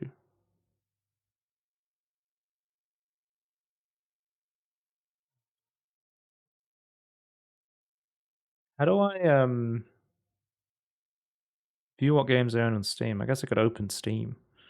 I turned it off for the podcast. I'm like 90% sure I own Braid. I thought even if the game was removed but has a store page, it would still say you could play it. Is that not a thing? I've definitely played Braid on something. On your Xbox? I've played it twice. I don't think it was my Xbox. On your Xbox, surely. Apparently, I don't know. Maybe it was on GOG. GOG? Something. Yeah. Okay, I have played Braid several times, but maybe it was on my Xbox then. Yeah. I mean, I know it's very big on the Xbox, right? I had an Xbox 360 with I had a bunch of Xbox Live. What was it called? Xbox Arcade credits or Xbox Live Arcade points, basically. Because one birthday, I was like, "There's a bunch of cool stuff on the Xbox Live Arcade," and I was like, "If anyone wants to get me a gift, can you get me Xbox Live Arcade credit?" And then I just bought that's how I played stacking for the first time. That's how I played. I made a game with zombies in it. Like I just got a bunch of games and was playing those through there. So I probably played Braid on my Xbox. But I found every time I tried Braid, I was like, every time I was like, I got to a certain point and I was like, I kind of stuck and I'm not sure how I feel about this game. I I always listen and go, oh, I understand why I listen. This definitely deserves to be popular. Besides, I don't think it's the thing that I really want to. I'm also it's not the puzzily time mechanics. challenged, but I think it was like I think it may have been like a section like this where I was constantly dying to like a boss. It's also like there is like bosses in Braid, and based on how you move, you can get fucked up. Like it is like it's almost like a precision platformer in a lot of ways in terms of how you execute your time manipulation. It's not. It's definitely a puzzle platformer more so than a precision platform specifically, but it is like very precise. There's some timing. Yeah, there's some timing stuff with the under time constraints with the bosses. Well, Tony, apparently I don't own Braid, so maybe I need Braid Anniversary Edition if I wanted to play it. Now's the time. Yeah. I assume it would look even better on your new monitor. Like I assume that you didn't have a color accurate screen when you first played it. Oh, it was hooked up to like a 720p television in my room. Oh no. Like a little, I don't know how big it was, probably like 17-inch or some shit like that. However big small TVs were. Like an old LCD panel. I don't know. Isn't 19-inch like the pretty standard back then? Yeah, something like that. Maybe even 21. Next up we have Dread Delusion came out. This is like a big open world RPG game from Dread XP. I love Dread XP because they make weird horror shit. And they just always make, they always like make interesting games for sure. So I played the demo for this like I want to say like 2 years ago, and I was not a big fan of it. I was like, I'm kind of bored. Yeah, I remember. Well, I can have a look at the podcast channel and see when I released my video on it, because that will tell me when I played it. I think it was 2022. Yep. 2 years ago. Played it in I played it in 2021. November 2021 is when I played the demo for this. So almost 3 years ago. Yeah, 2.5 years at least. Yeah. But yeah, I wanted to check now the game, because I think it released an early access potentially. And I wanted to check the reviews of the full game, because I wasn't in love with the demo. My thoughts on it were, it was kind of like, it was like, here's a big open world, go explore. And I was like, I'm kind of bored. There doesn't feel like a lot to do. Yeah. Isn't that how people describe Daggerfall? I lost 6 hours in a single evening simply wandering through Vaporwave Vardenfell. The game takes me back to a time almost 30 years in the past where games were alien, inscrutable places to lose yourself in and simply discover and enjoy before the internet solved everything. Before Always Online ran your interrupts with your pop-ups, friend requests, and chat prompts. You simply step through a door to 1999 and all is as it should be, worth your money and your time. So, yeah, because when was Morrowind's release? 2002? Okay, and when was Daggerfall? Daggerfall release date. 1996. So it sort of in that time, because I know the first Elder Scrolls games I ever played was Oblivion, so I don't know anything about the older Elder Scrolls games, but I feel like was it Daggerfall was like a massive, it's like one of the biggest, definitely for Bethesda, their biggest like open world sort of game, right? Yeah, I think it's in the first game it wasn't like you like more like in dungeons, and then the first game was like, here's like the open world, like trying to fill in. Somebody's saying here, in spite of its obvious influences, Dread Delusion is not Morrowind 2. So I saw some people talking about Morrowind. I've never played Morrowind, so I have no nostalgia for Morrowind. Well, I think you said about Vardenfell. Vardenfell's the area in Morrowind. Oh, okay. That was what somebody was saying in a review. Let's have a look at this one. I enjoyed this game a bit, but I don't like it enough to continue playing beyond the 5 hours I put into it. I really like the aesthetics, the writing is good enough, and the weird twist on things are a significant plus.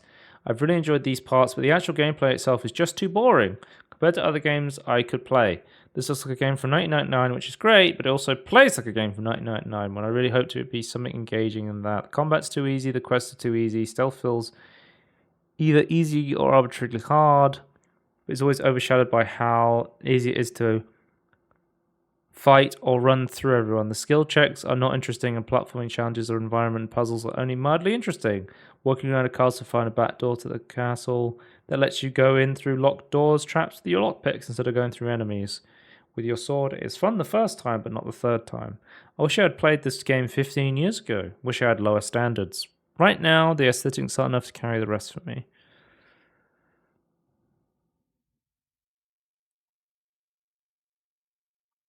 It feels weird to say people don't make games like this anymore about a title that hasn't been released yet. So this was the early access review. Game has gone live, so it's now official. People just don't make games like this anymore. Yeah, I don't know. Like, Okay. It seems what I said from the demo might still be true, where you could just walk around and get kind of bored. I don't know.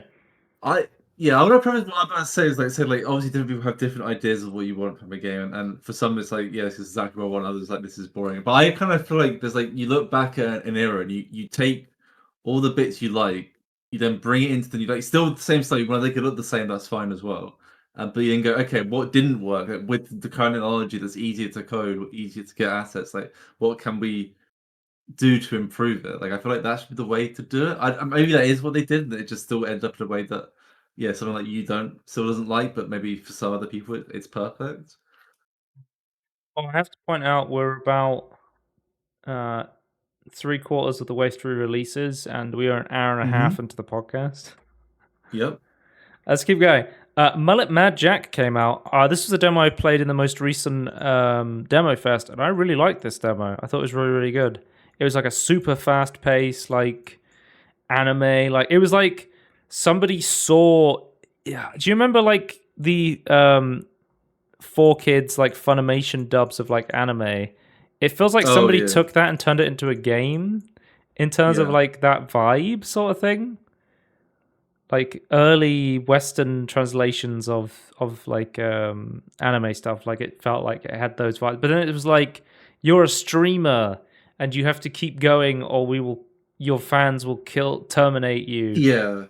I was like, it's super interesting, and it's also the gameplay was really good. It was it was almost like a first-person Hotline Miami in some ways. It was very fast-paced, quick. It was it was neon cyberpunk aesthetics, gameplay, right up my alley. And it seems it's up a lot of people's alleys because I think it's been doing really popular, overwhelmingly positive with over 2,000 reviews. I think I heard it sold very well. So that is really, really cool. People are just commenting, kill all billionaires. Oh, you kill billionaires in this game, which is very popular. Now. I forgot about that. But that looks really cool. Eat the rich. Ghost of Tsushima PC port came out on the 16th of May. And as we call it on the internet, apparently sushi, yeah. With a T? Yeah. Sushi? To sushi. No, I think it's just call it sushi. Tsudabi. Sushi.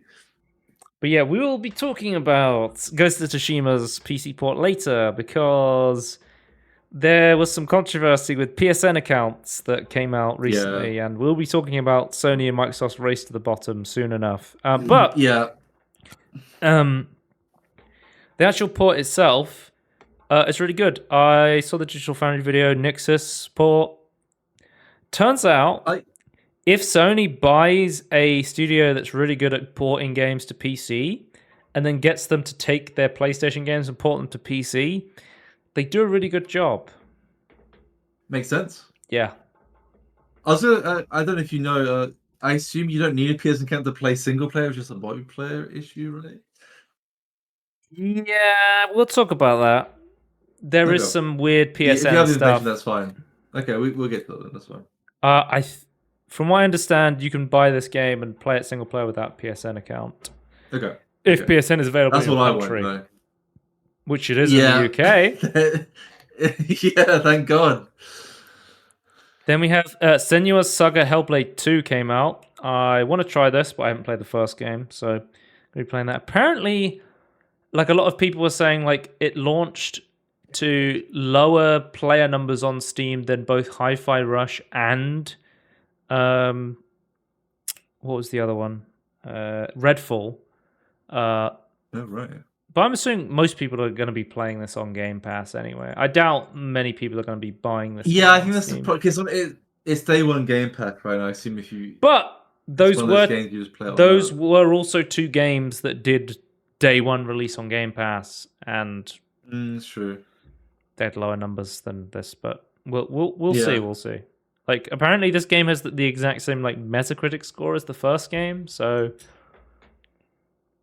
We'll have to let's read some reviews. Let's see what people are saying. Yep. The experience gives me something I would truly value but rarely feel in games, which I would call the golden roller coaster, equivalent to the golden ratio or the divine proportion. I don't know what that means. What is a golden ratio? So a piece of paper is a golden ratio to its side to itself. You can always fold it in half. A ratio between two numbers that equals approximately 1.618. Usually written as the Greek letter phi, which I believe is how you pronounce it. It's thigh. Phi. Phi. There's a spiral you can make with it is that. strongly associated with the Fibonacci sequence. Tony, I understand the Fibonacci sequence recently because I've been playing Balatro. I forgot about that, yes. I didn't understand the Fibonacci sequence because So it's the ratio of growth basically from when you start with a number and you add the previous number. 2, 3, the ratio 5, 8, 13. Yeah. If you keep growing to infinity, the ratio will be thigh.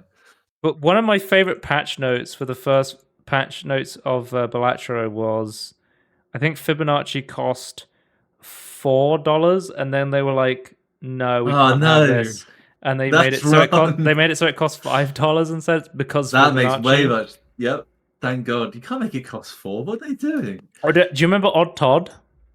The card that gave you chips based on whenever you played odd numbers, it would give you 30 chips, and they were like, "No, we can't have this." Odd Todd gives you 31 chips now because it's an odd number. God, thank you. I was like, I love how they just changed all of the numbers because they weren't like inside the meme of the card. I think I think you need to do that. I think that makes and I'm tangerining. Okay, what the fuck does he mean by the golden ratio of a video game? What does that even mean? I'll keep reading. And the storytelling, I suppose. In composition, where it serves the purpose of creating by an organic and aesthetically pleasing composition to the senses by understanding the limits of human capacity to absorb and process. I'm not reading this guy's review. I need someone else. I need someone who speaks English. I assume he's saying there's two aspects of a video game that you have to. He's got a TLDR. There's an equal middle. If you like the first one, this has higher highs and the lows have been dulled down. Still narrative focus with the emphasis on the main character with simplistic yet effective punchy gameplay. Give it a try. It's a short game. Okay. So it seems like it's a very good. I've heard people saying I think one of the I didn't read the full review, but I saw one of the headlines was it cinematically, story wise, it's really good, but mechanically it was lacking. It's what some people were saying. Yeah, I think people said similar things about the first game, but I assume they haven't changed it that much. Yeah. So that's really negative reviews. I personally was so interested to play this though, and own it. 7.1 hours and finished. Granted, I did not spend extra time tracking down 3 or 4 missed totems, but this game went fast. This game is beautiful. The sound and environment amazing. You can't go wrong with the music. My biggest issue is the story seems flat to me and it never really explained it enough to draw me in. NPCs were not interesting and never fleshed out enough. Combat is boring and repetitive. The game was very short for $50. Wait for a sale. Yeah, what is the price of this game actually? Is it similarly priced to the £50? 50. But I will not be buying it because I have Game Pass. Yeah, you can play it on one thing. Yeah. It just doesn't make sense to buy this game. You could sub to Game Pass for a month. Sure. For it's £8, something like that. How much I is it think for a month? I think even if I didn't, even if I played it once, I still feel like I would like to own it.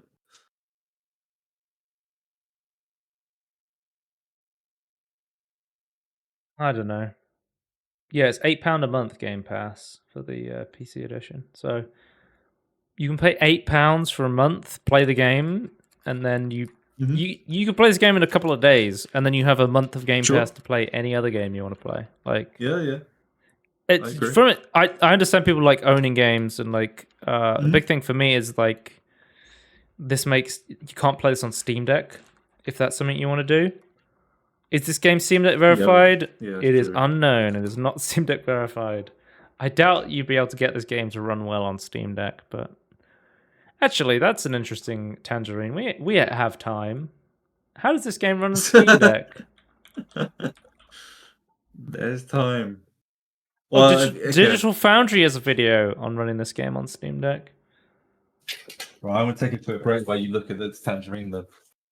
Oh, I was going to continue, but sure, go ahead. How does it run? Where is Steam Deck? Let's have a look. I'm guessing 30 FPS at 720p. With FSR3 performance, not even hitting 30 FPS on low. Oh, that's rough, man. I know this is a heavy game. Hold up. 39. Maybe the ROG Ally could hit like a 30. Do they have an ROG Ally in here? Let's have a look.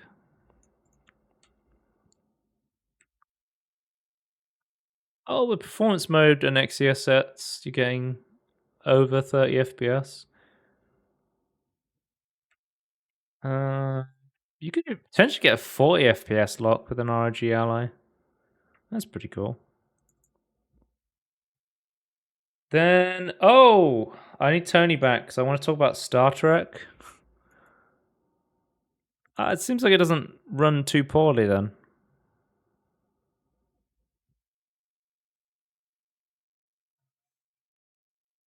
So yeah, I was going through releases and I was like, there's a bunch of games that I know about, and I was like, wait, this game finally released on Steam? I was like, this game has been on Epic as an Epic exclusive forever, and I was like, when is this coming to Steam? Because it's like a story-based Star Trek game from like TNG, like DS9 timeline, where it's like about Star Trek. we're talking about Star Trek, don't we need you? Okay, I'm here. I've been summoned. So this is like Yeah, I'm waiting for this game as well. Dramatic Lab, so it's like X Telltale, I believe, is where they're from, but it's basically like a Telltale game of Star Trek. Yeah. Yeah. After the Borg movie, at the very least. Add to my wish list. I'm thinking about picking it up on sale. It's about £16, but maybe I'll wait on this cheap. one. Yeah, it's not That's too pretty bad. cheap already, though. Yeah. What is the Captain's Edition? Probably some bullshit I don't care about. Let's have a look. Do they tell you? They don't even say what's in the Captain's Edition. Interesting. You can't click the Captain's Edition, I assume. No.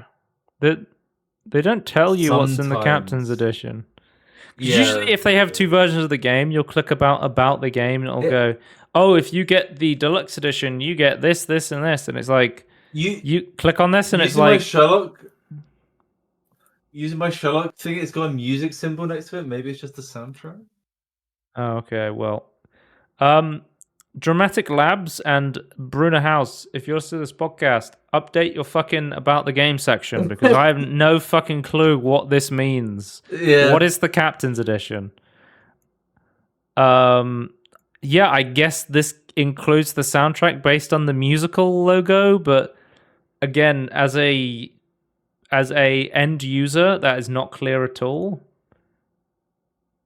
Okay. They have a Steam news post, but that's only going to appear until they post another Steam post, and then it's going to get rid of it. So you won't be able to see that on the store page. You can't rely on a post. Well, does it even explain what it is? Oh, okay. Art book and music. Art book and music. Okay. Fucking hell. Okay. This game looks really cool. I think it was pretty positive review. Let's read some of the reviews. Feels like a Star Trek episode from the good Star Trek days. TNG, Voyager, Deep Space Nine. If you loved TNG, Deep Space Nine, or Voyager, this game just hits the right spot. It's very Telltale-like. You really feel it was made by the fans of the Star Trek era. The game is pretty shaky on the technical side. Audio will sometimes glitch. The gameplay mechanics will feel iffy. And there's an overall measure of jank that's ever present. Nevertheless, the game has a lot of store for any Star Trek fan of the 80s, 90s golden era. So if you can stick with it, you'll get... Whoa, wait a minute. What about the golden era in the 60s? What about the original series? Is that not the golden era? That almost flopped. So. I fucking love TOS. I think TOS era is I great. think it had a resurgence. 100%. I love that Kirk wants to punch the shit out of every alien he sees. So, I mean, I've just finished Deep Space Nine, so maybe now's the time. Are you rewatching it now that you've built up your collection of all the Star Trek stuff?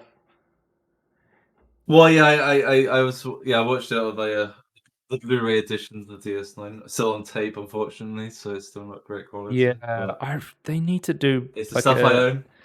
This is where AI could really help out for a remaster of. AI and an artist like vision, because I think you can't. Well, because we saw. You said before, garbage in, garbage out. You need an artist to like train it. Well, because we saw fucking upscaled videos from the Deep Space Nine documentary. Yeah, they did a good job with those. And it was like, oh my god, this looks really good. Do that. It's probably really hard to do, but yeah.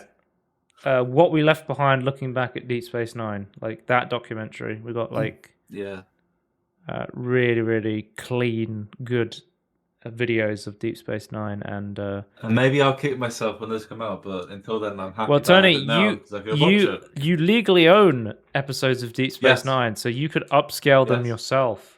That is true. Get your Giga Waifu program running and upscale them. You know, if it was that easy, I would. I've tried to use RTX upscaler, like the video upscaler, and it's the first thing I did was trying to AI upscale Deep Space Nine, and doing it through that automatic process just didn't look that great. Yeah, I've seen some steps that people talk about it. Like my understanding is that you could go like a really simple way, like a few parameters you can change, or you can go through like multiple steps and it'd be way better. But you actually have to know what you're sort of doing, and you can get something out better at the other end. But I have no idea where to even start. So yeah, it looks like the game on a technical level is kind of buggy. Bad frame pacing, jumps between frame rate, flickering, audio stuff. But people are saying that the actual story and content's pretty good. Yeah, it sounds. I'm willing to give this a couple of episode story, a 3-parter maybe. I'm willing to give it a go. Yeah, I want to play this game. It looks cool. I want to go back to the TNG era. I as long as if it's written even remotely close to that well, I think I could get behind it. Oh, can you talk about Star Trek for a minute if I go and quickly grab a glass of water? Yeah, I can. Tony, what's your favorite episode of Star Trek? Well, I was gonna quickly say as well that my next thing I need to buy is now I've finished DS9. I need to get TNG. I've not got TNG yet, and that will be better quality when I get it. So I think it's still like £60 for buy it new.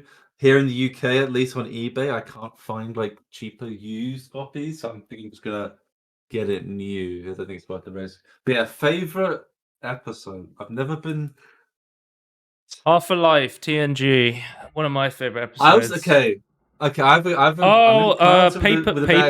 Paper Moon, I think. That's a good one. I think that's one that's like I didn't appreciate at the time when I was a kid, when I was like younger. Mate, No, okay, I've got a better question though. What's the best? It's only a Paper Moon. I can't watch that without crying. Like I fucking Really? love Nog so much. Yeah. Yeah, it is really sad though. Yeah, a lot of the best episodes are in DS9 because the I was writing on that show thinking is as a insane. joke, what's the funniest thing? I wonder, like, I try and think, like, what's the best? There's like in DS9, there's a few Ferengi episodes. Like, what's the one to show first? It's just like, yes, this is Ferengi. What's the best Ferengi episode? Oh, there's one they go back in time. One of the Martians. The meme answer is the one where the Grand Nagus gets devolved by the wormhole aliens. Yeah, that is. I think that is genuinely a good episode, though. I think that's hilarious. One of my favorite Ferengi episodes. I like the one from Enterprise, where yes, that's really good. They think the dog is an intelligent being. Yes, which is fucking hilarious. They just bullshit the Ferengis. They have no idea. Yeah. There's gold on the ship. Star Trek Infinite has great reviews on Steam. Great game. Lol. Star Trek Infinite.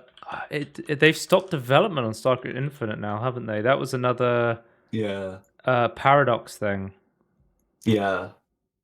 I think the more negative reviews recently have come from the fact that they've stopped developing the game recently, because the game only launched on October 2023. And it was like some people was like they were hopeful, like it was like people thought it was mixed and they're like hoping for more stuff to fix certain issues and add more experiences. So it's kind of sad.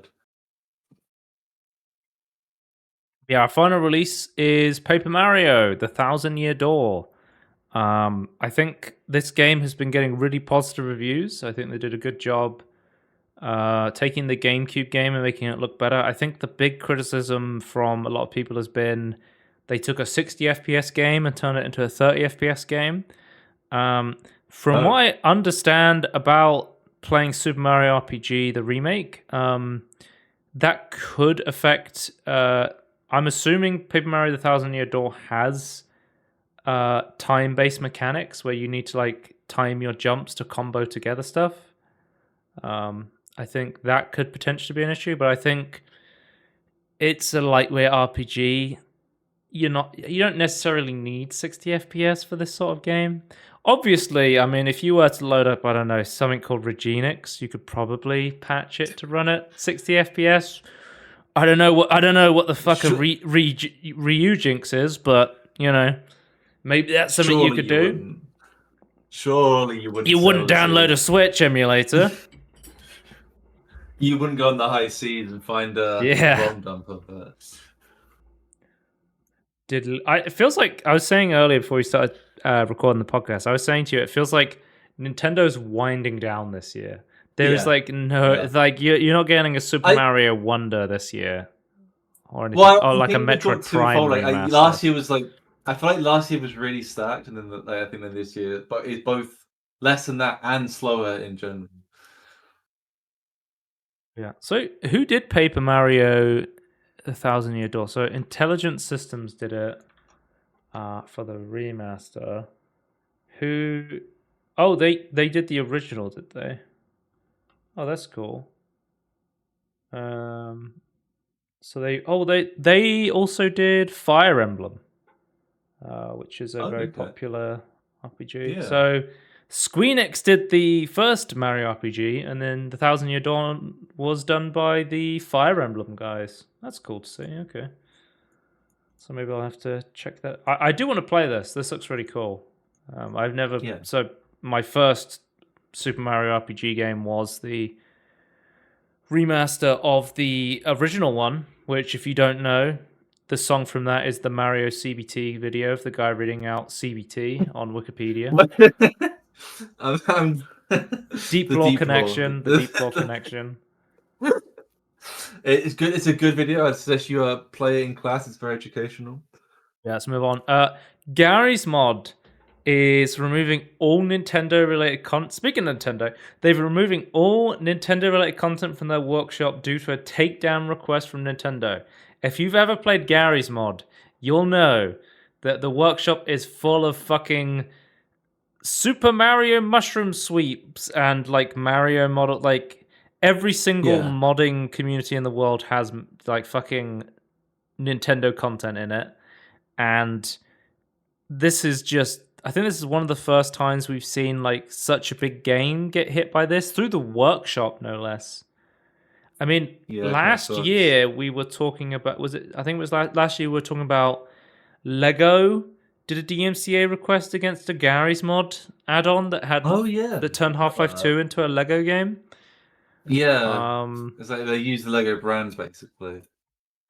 But I guess these companies are just seeing how big of a game Gary's mod is. I mean, Skibbity Toilet guy on the front cover. Skibbity Toilet. Skibbity Toilet has, come to bite Gary Newman in the ass, Figuratively. Is that what happens? Okay, interesting. Yeah. Oh, not literally. If you're over the age of like 10, you probably have no idea what I'm talking about right now. There's a thing on YouTube that kids love that is the Half-Life 2 citizen's head popping out of the toilet and singing a song. And don't ask me why. So just YouTube poop?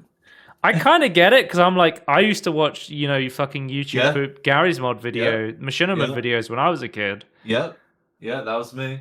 But I think it's confusing the fuck out of boomers for sure. They're just like, what the fuck is a Skibbity Toilet? And I've watched the internet comment etiquette video on it, and I can come back and confirm I also don't know what a Skibbity Toilet is. Is it weird that it's a Gary's mod thing that researching? Like, that seems odd to me. I mean, it's half Gary. I mean, Gary's mod is just the Half-Life 2 citizen. And I think the G-Man is now part of the Skibbity Toilet cinematic universe. But it definitely has that Gmod energy, like that Gmod machinima energy. Yeah. Like I was going back and watching, I watched as a kid, The Idiots of Gmod box was like a series I'd watch, or Grigori's Funhouse was another great Gmod video I'd watch back in the day. Like Gmod is one of my most played games of all time, and I think a lot of its success comes from bringing together lots of different ideas and IPs and just smashing them together and being like, you can do whatever you want in Gary's mod, unless a company from Japan legally owns the rights to it, and at which case they will DMCA strike you. I feel like they are legally justified to take their stuff down from the Steam Workshop, but I feel like it really wasn't harming anyone to have it up on there. And it's been on there for so fucking long as well. Also, this thing that makes me scared is one of my favorite maps on TF2 is all time is called...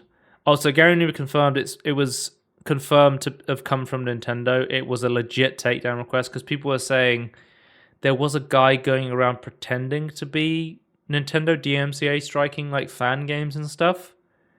Yeah, I assume what happened is they got a new team at the legal department. They had to do something. But one of my favorite TF2 maps, Tony, is TF2 Mario Kart. So, Monka S on this map right now, because is Nintendo gonna come and DMCA strike TF2 and be like, yo, does it TF2 Mario Kart? It's using RIP. I mean, I remember there's so much strange shit. There's like a dance party in the middle on this map. I remember there's a moving 4chan bus on this map that drives around. There's pipes around the map that let you teleport. Yeah, I'm not making this up. There's a teleporting pipes around this map. It's one of the oldest maps in TF2, like in terms of community maps, and it is very popular. Yeah. I mean, I would literally go on the community browser and be like, I just want to play on TF2 Mario Kart. And yeah, hopefully no one at Nintendo plays TF2. So we just have to hope and pray they don't come for this map. I don't think they know what Timefall 2 is, so... Yeah. Oh, hopefully they think TF2 means Timefall 2. Yeah, They were searching to get to Titanfall 2. And then Respawn just receives a DMCA takedown request for like a Mario Kart map, and they're just like, what the fuck? We don't have a Mario Kart map. What is TF2 Mario Kart? That would be great. Somebody immediately pointed out there is a tool called Crowbar that is a source engine modding tool that will let you basically take anything from the workshop and unpack it, and so you can basically archive anything that is on there. So I don't know, if you wanted to archive all of the Nintendo stuff that is currently on the Gary's Mod workshop, you could do it with this tool called Crowbar. Well, some people might sort of some sort of assets that are already still on their system that haven't been forced away from Steam yet. So it seems like this may be one of the few ways to preserve that stuff. Yeah, realistically, it's not hard to stop Steam from like forcing to delete Steam Workshop stuff. So, yep. And it looks like Warner Brothers is actually returning Adult Swim published games back to its devs. So we were scared that they were all going to be delisted because of Adult Swim and Warner Brothers basically trying to use them as a tax write-off, like they did with that. What was that film? Batgirl or something, wasn't it? Where they basically there was Batgirl and Scooby-Doo, the movie they made, where they made the entire movie and then just cancelled it for a tax write-off. Yes. They paid people to finish editing the film and then they never released it.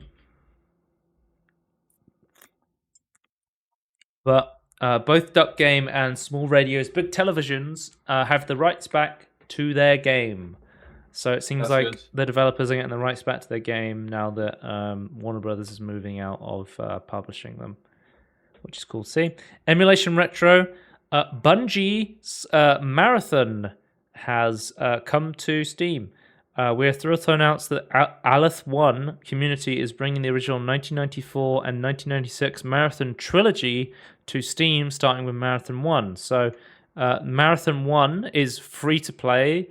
You can play the community remastered version of Marathon for free on Steam, which is really cool to see. And they've announced that Marathon 2, called Classic Marathon, because they're releasing a fucking live service extraction shooter Marathon. Surely that's being cancelled unofficially. No, I think they're still going to make. I mean, Bungie is a live service game now. Like, they are the Destiny guys. Like, they were. They were the guys who made all of the good Halo games. And then, like, if you go through the Halo collection, right, it's like, oh, that one's good, that one's good, that one's good, that one's good. And it's like, oh, Bungie made these. And it's like, that one's bad, that one's bad, that one's bad. Oh, 343 made these. Yeah.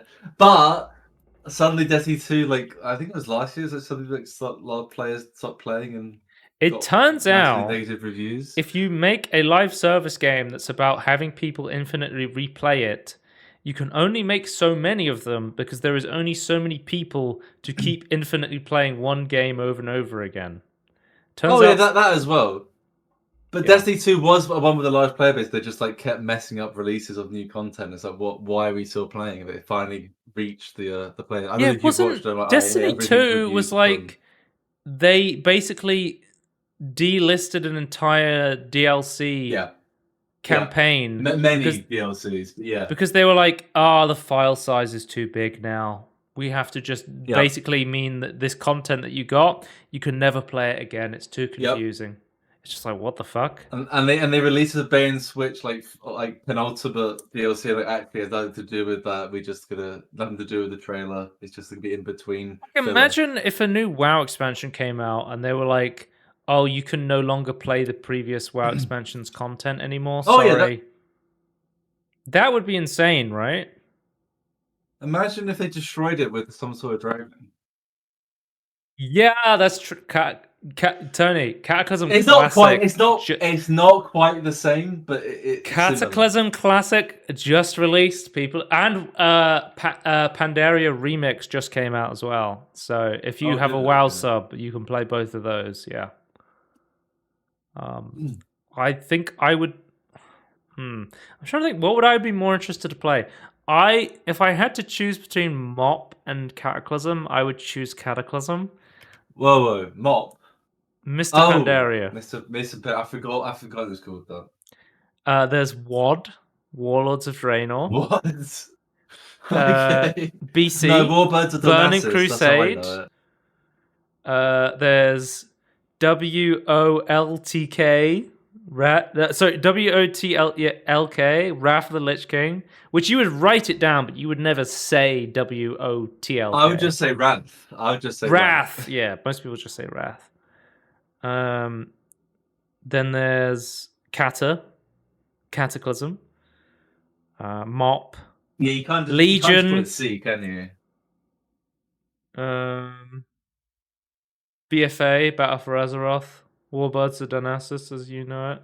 Warbirds of Darnassus yet. Shadowlands, I don't know, there's like a shortened version of that. And then what's the newest one? The Dragonflight DF? Can I show Shadowlands? Can we just put it Shady? Shady, the Shady expansion, yeah. Yeah. Slim Shady. I'm just tangerining about WoW now. I'm in two minds about Cataclysm Classic. I think, okay, hot take. I think the questing in WoW became a lot better after the world was destroyed. But I'm pro Deathwing. Yeah, Deathwing did nothing they put a wrong. lot of effort into changing the questing experience.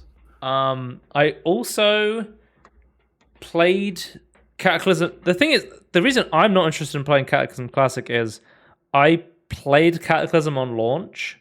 I had that experience. Yeah. I played Cataclysm max level, and I raided and PvP'd with my guild through Cataclysm, like at least the first part of Cataclysm. You've played it the most, then. So I think Cataclysm may be one of the expansion. I think the expansion I played the most was Legion for sure. I played a lot of Legion. Oh, really? Okay. Yeah, Legion is the expansion. I love Legion. I think it's one of the best. Would you want classic Legion? Yes, but it almost feels weird. Like Cataclysm Classic feels weird because I know Cataclysm Classic came out in like 2010. But I'm like, it still feels like it's a new game in a lot of ways. Yeah. In terms of like the lineage of WoW. I think if it has stuff like that you can't currently play and you have to have like a classic version, I think it still should have some sort of existence. So I think it's still good. Anyway, I think it's really cool what Bungie is doing, partnering up with the Aleph 1 developers and being like, oh, you guys are remastering the classic game. We'll let you just like release it for free on Steam, and then that'll build up hype for Marathon for our live service extraction shooter that everyone's going to be playing, you know. That's definitely what's going to happen. All of the fans of linear classic FPS games love live service extraction shooters. So it's just obvious connection between the two, you know. It's still cool nonetheless. I've never played Marathon. Yeah. Like I've played through all the Halo games, and I'm interested to go back and try Marathon, and it's free to play. So cool to see. Tony, I was talking about this briefly before, yes. So there, you know about emulation. So this is the Emulation Retro segment. You know about decompilation. So emulation is building a program that goes, I am playing this on a Nintendo 64, send me inputs for the Nintendo 64, and I will emulate that. Decomp is like reverse engineering the source code and being like, let's rewrite this to run on a PC. Yeah. Now we have something called recompilation, which is basically getting the ROM to output like C code and then using that to make something that's sort of like in between emulation and decompilation, but is not. Yeah. Isn't either of these. It's its own thing. I've not watched the content stuff that you sent me stuff like looking into Digital Foundry did a video. My understanding is like, I assume when you write code, you then compile it for a target, like a target CPU, a target console, a target APU, and then it's written into assembly code, which is basically machine code, but you can still read it to a certain extent. I assume what's happening here, like, normally you would have to take that or take the source code that someone else has, recompile it, or take that, turn it back into C code that you can then work on it again. I assume this way around is more you take some other C code to look at assembly and go rewrite that so we can use it as a project, which is like somewhere in between, and I guess quicker in this case. Yeah, so it's a static recompilation, a process that turns a ROM into a native port. They already have Majora's Mask running after a few days into Yeah, that's insane. a few days of putting it into. Basically, the way they've set it up is you can drop any Nintendo 64 ROM into it, and it will try and recompilate it. It's currently only guaranteed to work for, I think, Majora's Mask at the moment. The next one they're going to get 100% like bug fixes and everything's working 100% is Ocarina of Time, and then they'll go from there, I guess. But theoretically, I think people have said they've just dropped random ROMs into this and it's just played them like a native PC port almost, which is insane. Yeah, well, it'll be running as it should be. I guess if there's some other bugs from that, there might be some problems with expected like CPU. But yeah, so there's already a native PC port of Ocarina of Time, but the thing with native PC ports like the decomps is they take years and years of like reverse engineering and like figuring out how the source code works. Bugs and like there's been a decomp attempt of Majora's Mask for a while now, like I think maybe a year or something, and they're only like 90% of the way there. So the fact that you can put a program like this into there and just have it like natively work, and the way they were describing it is like there is still a place for decomps, and they definitely are. Oh my god, they showed off Superman 64 native PC port, like the recomp version. Yeah, like, which I think is, and they were also working with, I think his name's Dario, who does like the he took like the native Mario 64 port and added like ray tracing to it, and then he showed off like Superman 64 with ray tracing, and I was like, nobody needs this. Nobody needs this. No. Like Superman 64 is like up there for the worst game of all time, right? It's pretty bad. Yeah, but here's Mario 64 running with ray tracing.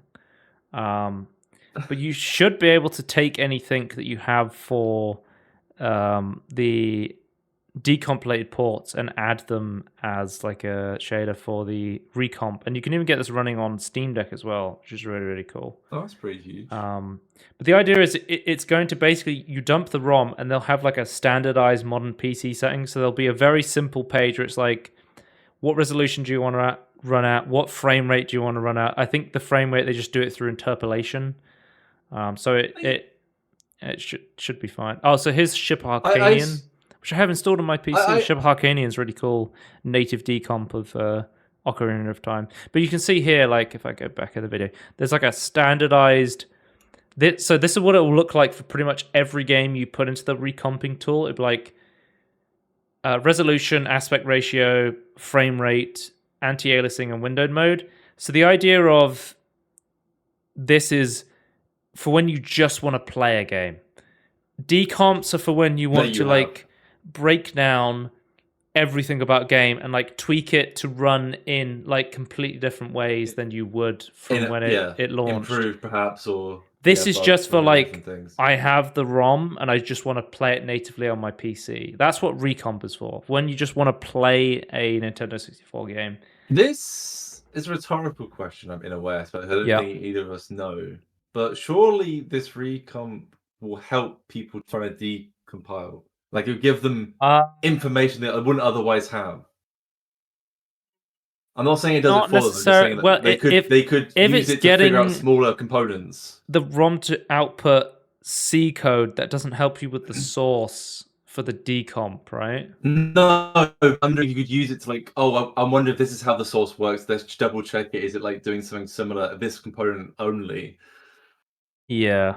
I don't know. Potentially. I don't have any idea like how Honestly, that's done, Tony, so that's above my head. I don't know yeah, too much about that it's stuff. a bit crazy to me. But yeah, and there's no DMCA because it's bring your own ROM. So there's literally nothing Nintendo could do. Okay, fingers crossed. There's literally nothing Nintendo could do to DMCA strike this because it has no legal assets of Nintendo in it. Yeah, I think, in my opinion, if they do come for you, ask the judge to throw it out if there's nothing they actually applied that you're doing wrong. But yeah, the really cool thing about like, I don't know if you know this, Tony, but the highest rated game of all time is the Ocarina of Time, and it natively runs at 20 FPS. Yeah, yeah. And as somebody who has played through the Ship of Harkanian, the decomp port, and is running it at like 120 FPS interpolated, the game is really smooth at high frame rates. It's really fluid and fun to play. What was Jensen doing with those? He was eating them. I just saw. What? Eating code? Yeah, he's eating them up. I don't know. I'd need the audio one to see specifically the technical stuff they're talking about now.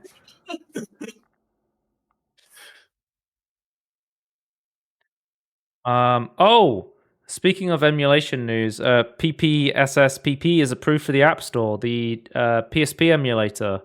It seems like iOS is just allowing like every single emulator onto the iOS store, which is really, really cool to see, because we were worried they wouldn't allow like any emulator onto the iOS App Store.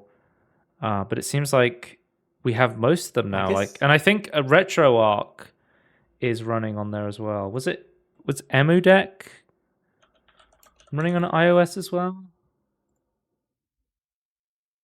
not sure. I think they were trying to get their stuff running on iOS at least.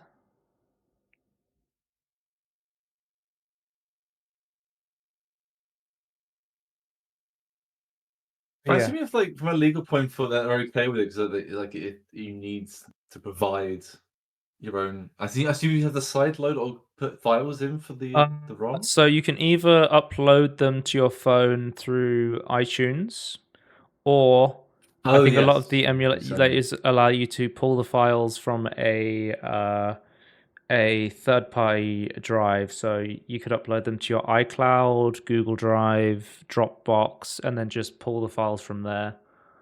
And then either play them from the cloud or move the files locally onto your phone over there. Is how it works. Because I was trying the iTunes method, and I don't know if it's my fucking lightning cable is fucked, but I just can't get iTunes to recognize my fucking iPhone. And it happens every time, right? iTunes sucks on PC. Yeah. Like, it's awful. I don't have a Mac. It still sucks on a Mac. It's just less sucking. Yeah, I don't know, man. Like, I like iPhones. They're nice little pieces of tech, but you are such a third-class citizen when you try and use it with like a PC or anything Android. Well, I think even the fact that iTunes has problems on Mac, I think to me it's like inherently like, oh, things will just work magically. It like brings stuff close to it. It's like, yeah, but what if that doesn't work? Can you give me a manual button that works with a cable so it can just look at it through some sort of standard connection, like Android does? It's just like, oh, it's a drive. It's a third. They legally have to. Drive. They legally have to have USB-C cables now, so there's no more fucking lightning cable. So yeah, but can you expose file structure to some sort of interesting way of a cable without iTunes? That's my question. Currently, on my iPhone, no, you can. I can't like open my files in File Viewer and just upload them like you could with an Android thing. I have to go through iTunes. It's the only way. Back in the day, and maybe this was on a Mac as well. Back in the day when I had the iPod Touch, like you could just put any file through iTunes, but it would be a bit weird. It's like, oh, that's not the right file format. It's like, yeah, if you don't have a picture file, do you? And you could just move it onto the iPod Touch.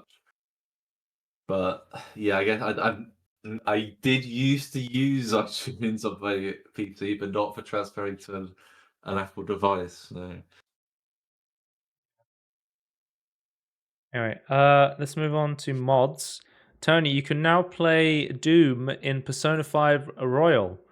Someone has made a mod, so you can go to the store and you can purchase Doom, and you can play it on the What? the game console. I'm guessing there's already so I haven't played Persona 5 yet. I've only played Persona 3. But I'm guessing in Persona 5 there's like a game console you can play on as like an activity in the day. I'm guessing it raises one of your stats. Why is it that price? Is that a 5,000 reference to something? 5,000 yen. 5,000 yen's not a Yeah. lot of money. That's No. 5,000 yen. Why did they choose that? They could choose anything. That's like 25 I wonder if pounds. There's a meaning. I wonder if there's a meaning behind that. Is that the original price? But yeah, play video games to pass the day. Because you can watch TV in Persona 3, or you can you can play you go on your laptop to play an MMO, but that's actually a social what? link. Yeah, one of the social Okay. links is like playing an MMO with somebody, which. Yeah, I won't give the spoiler there because that's a pretty cool story. But anyway, this mod comes with the shareware version of Doom, but if you have the Doom mod, you can put it into the mod files and you can play the entirety of Doom on Persona 5, which I think is hilarious because I think the fact that Doom is just the game that is playable in the most ways possible Yeah. is great. I think they're using like Chocolate Doom is the port they were using, which is cool to see. And then, and Tony, you can play Doom in Persona 5 Royal as long as De Novo is up, because a De Novo outage made single-player games unplayable, including Persona 5 Royale, which has De Novo. It was unplayable on May 2nd for hours. Because, it's a single player game with De Novo for no reason. Yep. For no reason. Yep. Have we said fuck De Novo enough? I don't know if I've made that statement clear. But yeah, Tony, you can legally own a game and not be able to play it because an always online server is down. For even crazier, you could illegally own the game and play it better than someone who owns the game. I find kind of nuts. Wait, is Persona 5 okay? Persona 5 is Steam Deck verified. Really? What? Yes. Does it disable it? I don't think so. Let me look up on ProtonDB. They must talk about it there, which is what, because Diablo 4 is Steam Deck verified, Tony, and you cannot play that without an internet connection. So, like, yeah, sure. I can understand that. It needs to still be online. So, still sucks, by the way, if you just want to play single player, but whatever. Yeah, hopefully they remove the note from Persona 5 Royal at some point, because it came out a couple of, like, almost 2 years ago now, and it's a cool game, and I want to play it on my Steam Deck, but if I have to connect to a fucking De Novo server in order to play it, that's going to be a big hamper for when I try and play it on a plane or something, which is something that I will do, so... let's talk about gaming handhelds. The Asus ROG Ally the next one will be the ROG Ally X. Apparently, a representative from Asus said it's not the ROG, it's the ROG. They specifically said that's not how you pronounce it. But I was told to start calling moving images GIFs, and I'm not going to do that. So the ROG we rebel. Ally. This kind of feels like a miss. So it's the exact same Z1 Extreme chip. It's the exact same it's the exact same 120 hertz 1080p screen, but it with VRR. But it is a much bigger battery with extra weight to go with it. Well, they haven't fully. There are some other changes, but they've moved components around. Yeah, so it should. Asus well, said. sorry. Go on. We assume it's to address the card reader issues and other. Yeah, so when the issues that users have ROG had. Ally launched, there was an issue where it was destroying SD cards when people would put them in. Yeah. But they were saying overheated, the basically. battery life is going to have way more than 30-40% more capacity in the battery. So they're saying it's a big battery upgrade, which a device like this desperately needs a big battery upgrade, because most games that you can really push the Z1 Extreme to run on this just destroy battery life. Yeah. And Asus still have their RMA stuff that they need to fix, because I don't know if you watch Gamers Nexus stuff on. Yeah, I've seen awful. the way that they charged them for stuff that didn't need fixing. Didn't yeah, and it's like, no, I just want to fix the other thing. And then Asus was like, responded and was like, "Whoops, sorry, we got caught again. We won't change anything." A year later, because they did a similar thing a year before. Yeah. What they were doing wrong then. From personally, I know the motherboard thing was they were destroying Ryzen 7000 CPUs because of a bad motherboard BIOS. And they didn't accept RMAs from that and claimed it was the user. I don't know if it was an RMA, but definitely there was some stuff going on there. Well, there was an RMA issue with like what Gamers Nexus found last year. It's like it like give them a year to see what they changed, and it's like, well, it's a year later and you did the same thing. So anyway, they said that the memory should be more than 16 gigabytes. So whether they go for 32 or 24, that's to be seen. A longer M.2 slot, so it's the standard M.2 slot size now. So you don't have to buy one of the really little stubby ones. You can just put a standard PC M.2 in there. Yeah. And it should be more repairable, they've said.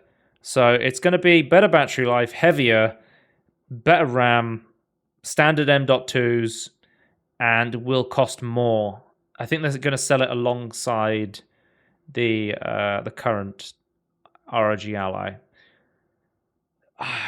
As long as stocks last, I assume. It just kind of feels like a whiff, though, when you compare it to the Steam Deck OLED. It's like the Steam Deck OLED was such like a combination of so many good upgrades at once. Yeah, and thoughts. I think I would be fine with this. I think Valve went above and beyond. I think if Asus had my problem is more this the RMA thing. Is like they changed this because of design issues, and they're not offering that to like current users or current owners of the original device. It's like you clearly redesigned it to like take into account these problems that you probably should have tested originally, and it just feels frustrating. It's like, well, what if you already bought one? Like, what are you supposed to do? So look, we've got a post here from Video Card saying Asus ROG Ally X confirmed with 24 gigabytes of memory. So they're going for the cheap out. Instead of doubling your memory and giving you 32, they're going to be like 24 gigabytes of memory. Oh, that's 24 is still a lot. Yeah. I think they could have easily gone 32. Yeah, that seems a bit... But I think they've wasted a lot of money. Even the RMAs they have done, I know they've done a piss, but they've lost a lot of money from like some weird design... Well, maybe it's not weird, maybe it's not obvious, but like design decisions that caused more RMAs than I think they wanted to the original. So, I believe the Steam Deck OLED has a 53 watt battery. Is that correct? Sounds familiar.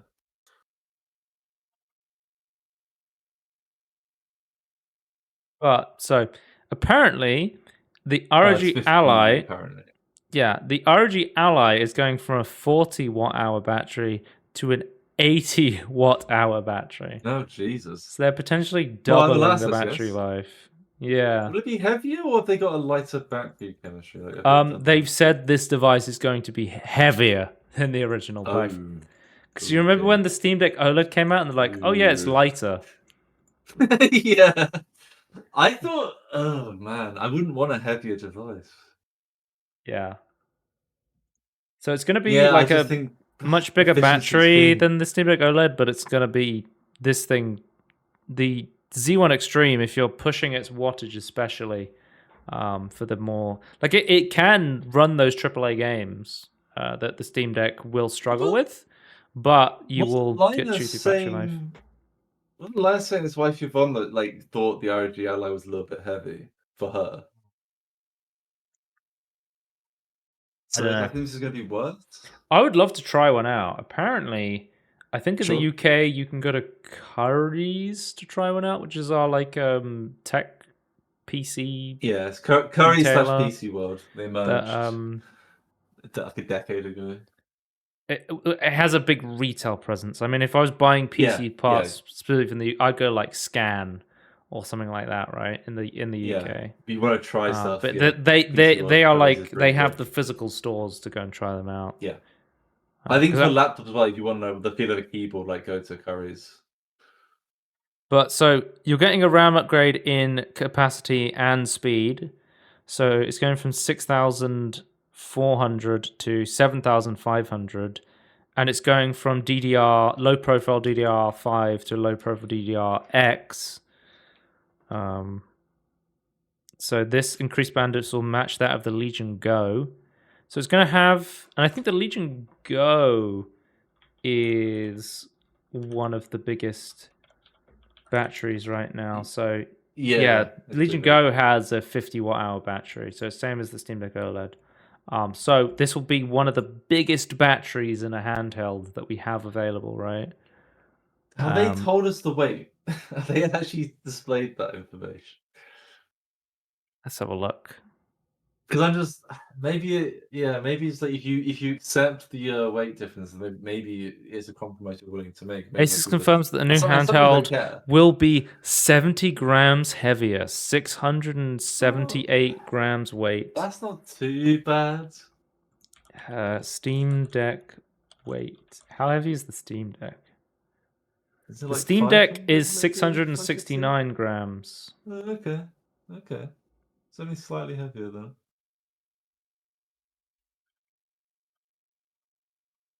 How heavy is the Steam Deck OLED? Oh, the Steam Deck is only like a pound heavier. Pound lighter, sorry. The Steam Deck OLED, it weighs 30 grams lighter than the LCD model. Okay.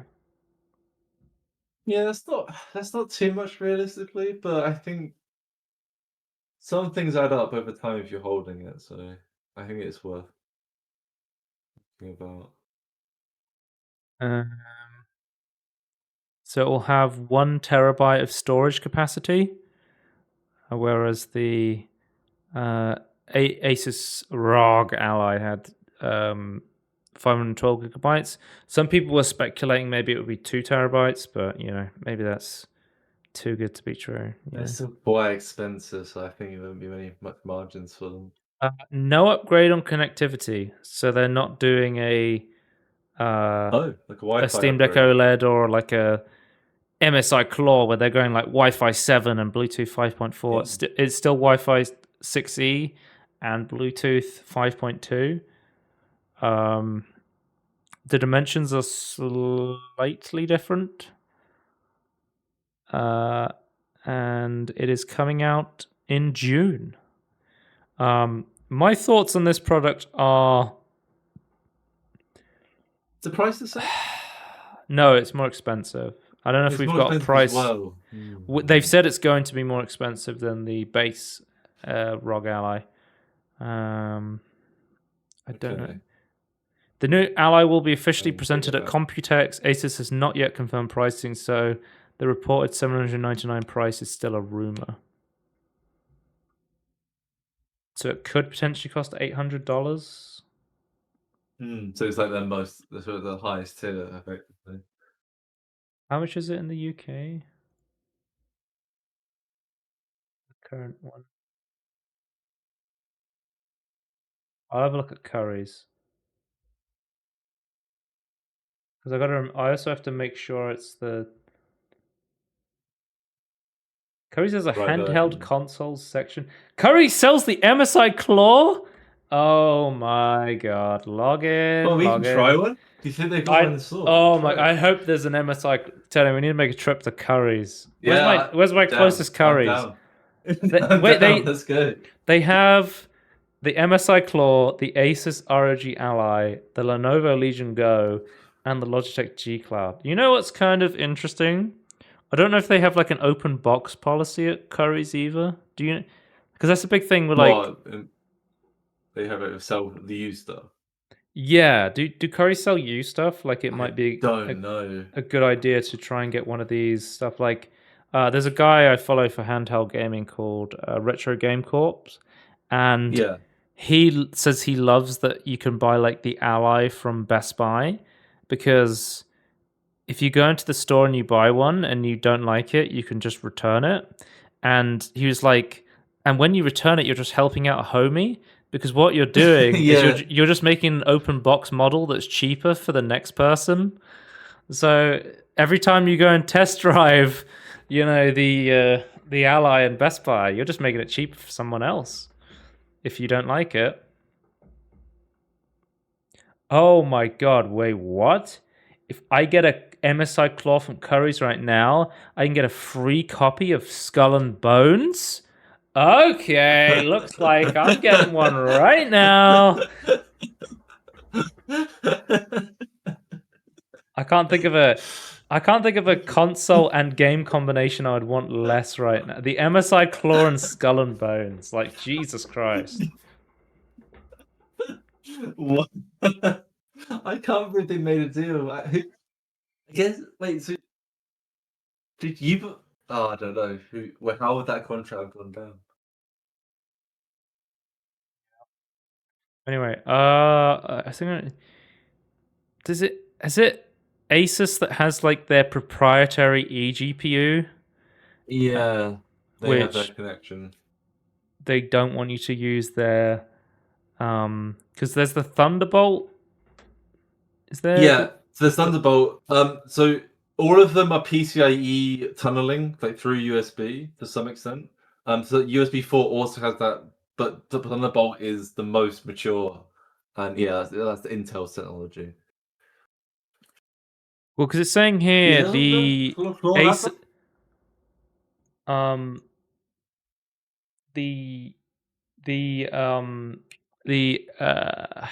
the ROG Ally, the external GPU, you would have to get the ROG XG Mobile to use it with it. Yeah, you have to. But it's saying here Yeah. the Asus ROG Ally X will have USB 4, so you could. Oh, okay. Are they That's really good. potentially? Yeah, that's. Oh, what was that's it? PCIe What was I tunneling. thinking?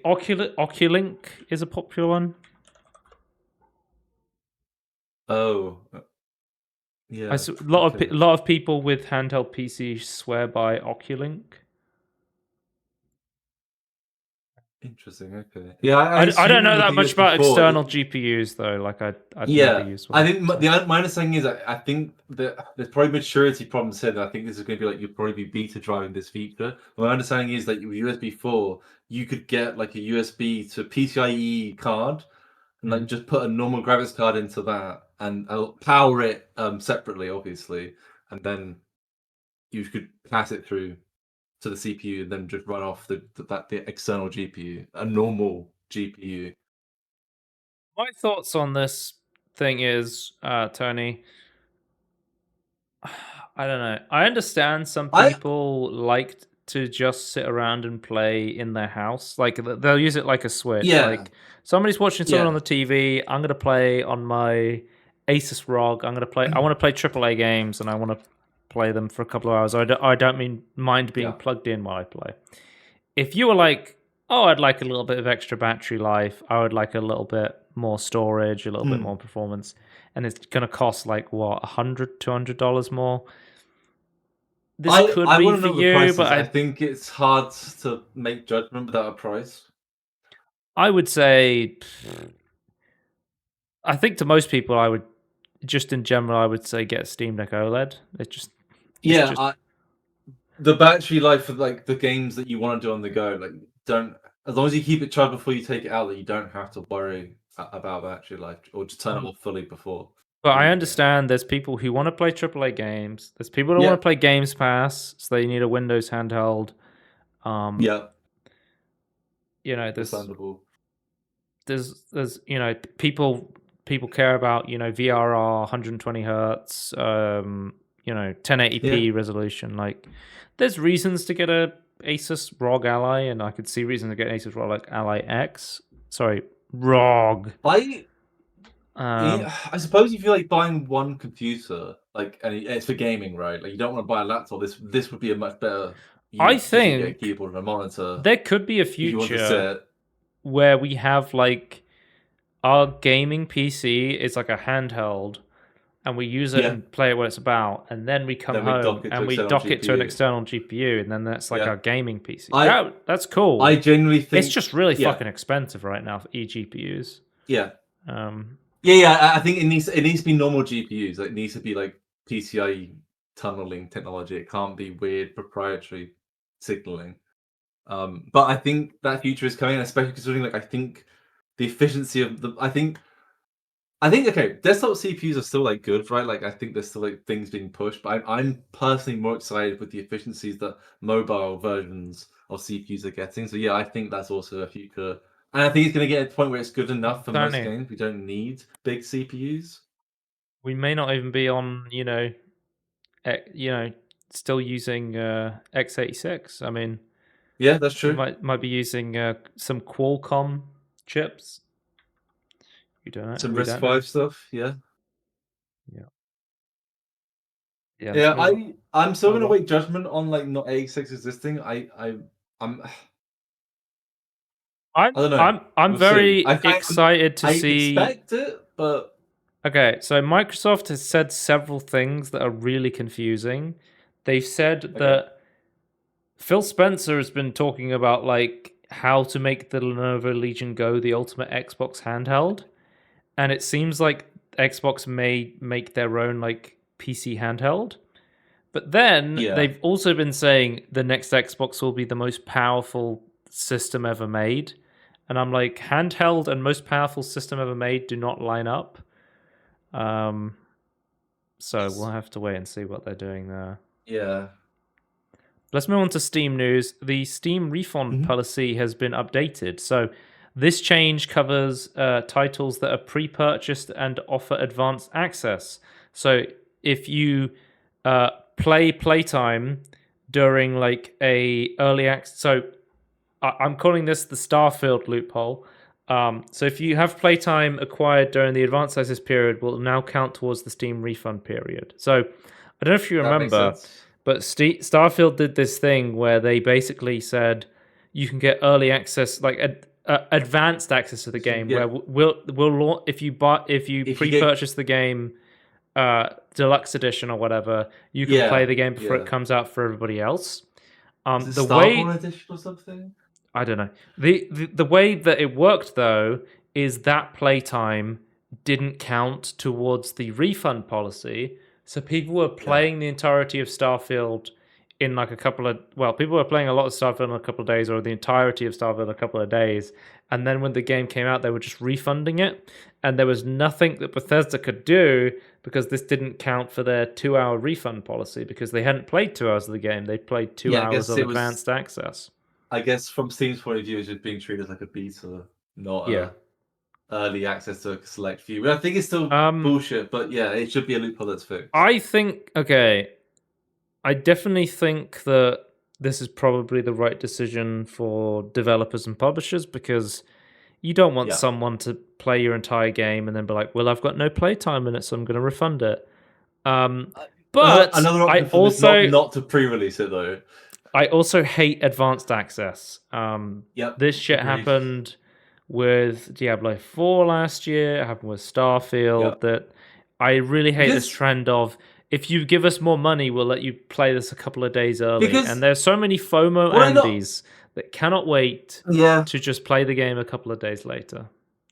I think my other problem as well is like, it's not only, yes, you can look at it as like you're playing it early. I don't think that's the way to look at it. I think they deliberately pushed it back for most players to get you to buy more or pay more for an early product. They just pushed back the release date to do this. Yep. It's like when developers make DLC before the game's release. Like it's like, Yeah. oh, we're releasing the game with a season pass, and it's like, well, how do you know you're going to make the DLC? It's like, oh, we've already developed some of it, and it's like, so you already made content for the game, and you're Yeah. purposely holding it back, and it's like, yeah, Yeah. it's like that's a really scummy thing to do. Yeah, maybe wait and see what people want. Maybe that's a good idea. Be flexible. Yeah. I really hope this advanced access thing. Oh, so Tony, did you know Steam tracks your playtime in offline mode because they have to, because so you can't turn your for Steam into refunds. offline mode and then play more than 2 Yeah. hours and That then makes refund sense. it. But Yeah. they don't give this to you. They track your playtime in offline mode and then they throw that Yeah. information away and it doesn't. It's so dumb. Okay, Tony, let's go to my Steam page for Celeste. I played Yeah. the entirety of Celeste on a plane. I have 2 minutes of 8 hours. playtime on Celeste. That's so I'm not dumb. saying I'm a speedrunner, but I completed the entirety of Celeste in 2 minutes Wait. according to Steam. It's 9 achievements in 2 minutes? Yeah. Because if you don't know this, if you put your Steam into offline mode, it stops tracking playtime on your Steam profile, but Valve still has all this information. They just choose not to give it to you for some They don't reason. sync it with the user experience. Yeah, it's so dumb. It's There's one no of the reason why they dumbest can't things about track me. offline mode Yeah. that I Yeah. hate. I think more developers need to try their games not connected to the internet. As crazy Yeah. as that sounds. Well, imagine you had a handheld gaming PC that you Yeah. would take on a plane or outside your house. It's But you crazy. can't- Yeah, and there's no satellite connection to the plane, which is standard because it's so expensive to upgrade to have access. to that. Let's go on to Blunders, which I think the entirety of the show is now Blunders. This is our final. Tony, I swear to God, we will be ending the podcast soon. TM. So I'm first looking up, forward to Blunders in a weird way, though. First up, we have Seagull with a post here about Marvel Rivals. This is what I was alluding to earlier.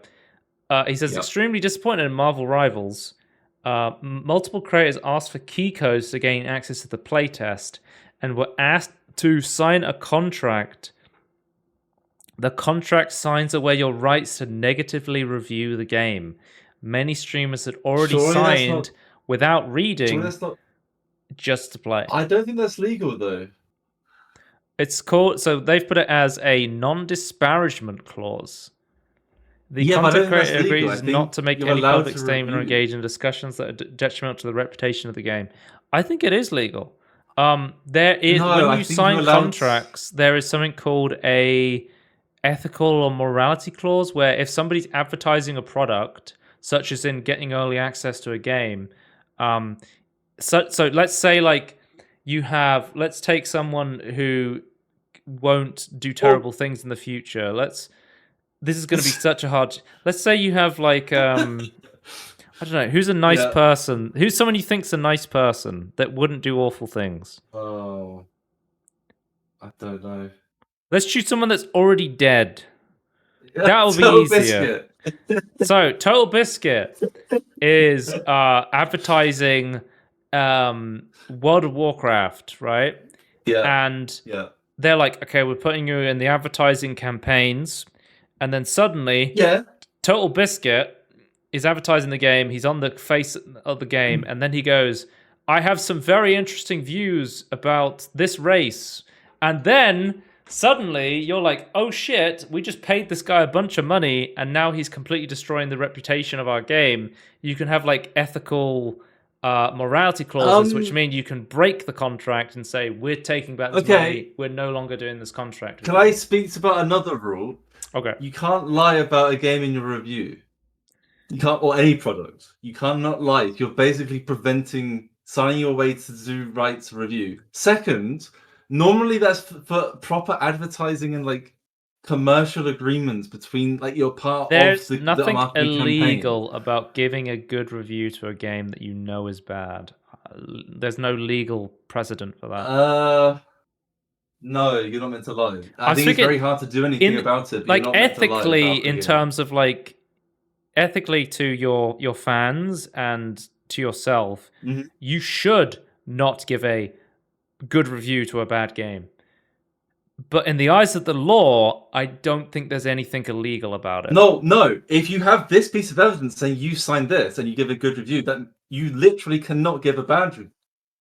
So you literally could not, and thus it's untrustworthy at best. At worst, you deliberately went out of your way to give a good review for a project that you are a marketing campaigner with. Yeah, Either way, this is a scummy thing. I think we agree this is massively scummy. So in the past, a lot of publishers and developers have been like, we'll give you early access codes to the game, and basically the unwritten rule was, oh well, if I give a more positive take on the game, they'll be more likely to give me codes in the future, right? So if you were given That's how early it was, access or like free access to a game, you're automatically, no matter what, more biased towards a positive review of that game. Even if you go in it with the best intentions, if you received a product for free, and you need it to make money, you are because more that's likely your to be business. happier about that experience. Yep. So, but I think this is the first time I know about it in writing where a company has gone, if you cannot give a negative review of our game. Well, and I think this is something that is very awful to see. So what would fix this? I'm not giving the benefit of the doubt, but to fix this, what would make sense to me, this is an indefinite clause. That makes no sense. It should be timed until release, then you're allowed to say whatever the hell you like because you're not a part of the marketing anymore. I think at the end of the day, like, there should be a time limit on these things. This is not legal advice. Me and Tony are not lawyers. We do not have a good understanding of the law. We have ethics opinions. But we have ethical opinions on this as ethical men. And we are very much against a game company stopping you from saying if the game is bad or not. And as you know what? I haven't played Marvel Rivals, but I also haven't signed this contract. This game fucking sucks. This game is shit and I hate it. Fuck this game. Yeah. That is a scummy thing to do, and I don't know if it's even possible, but I would genuinely report this to someone because I don't think this should be allowed. I think someone legally should look at this. You know what, Tony? It's not legal at the moment. Someone legally should look at this.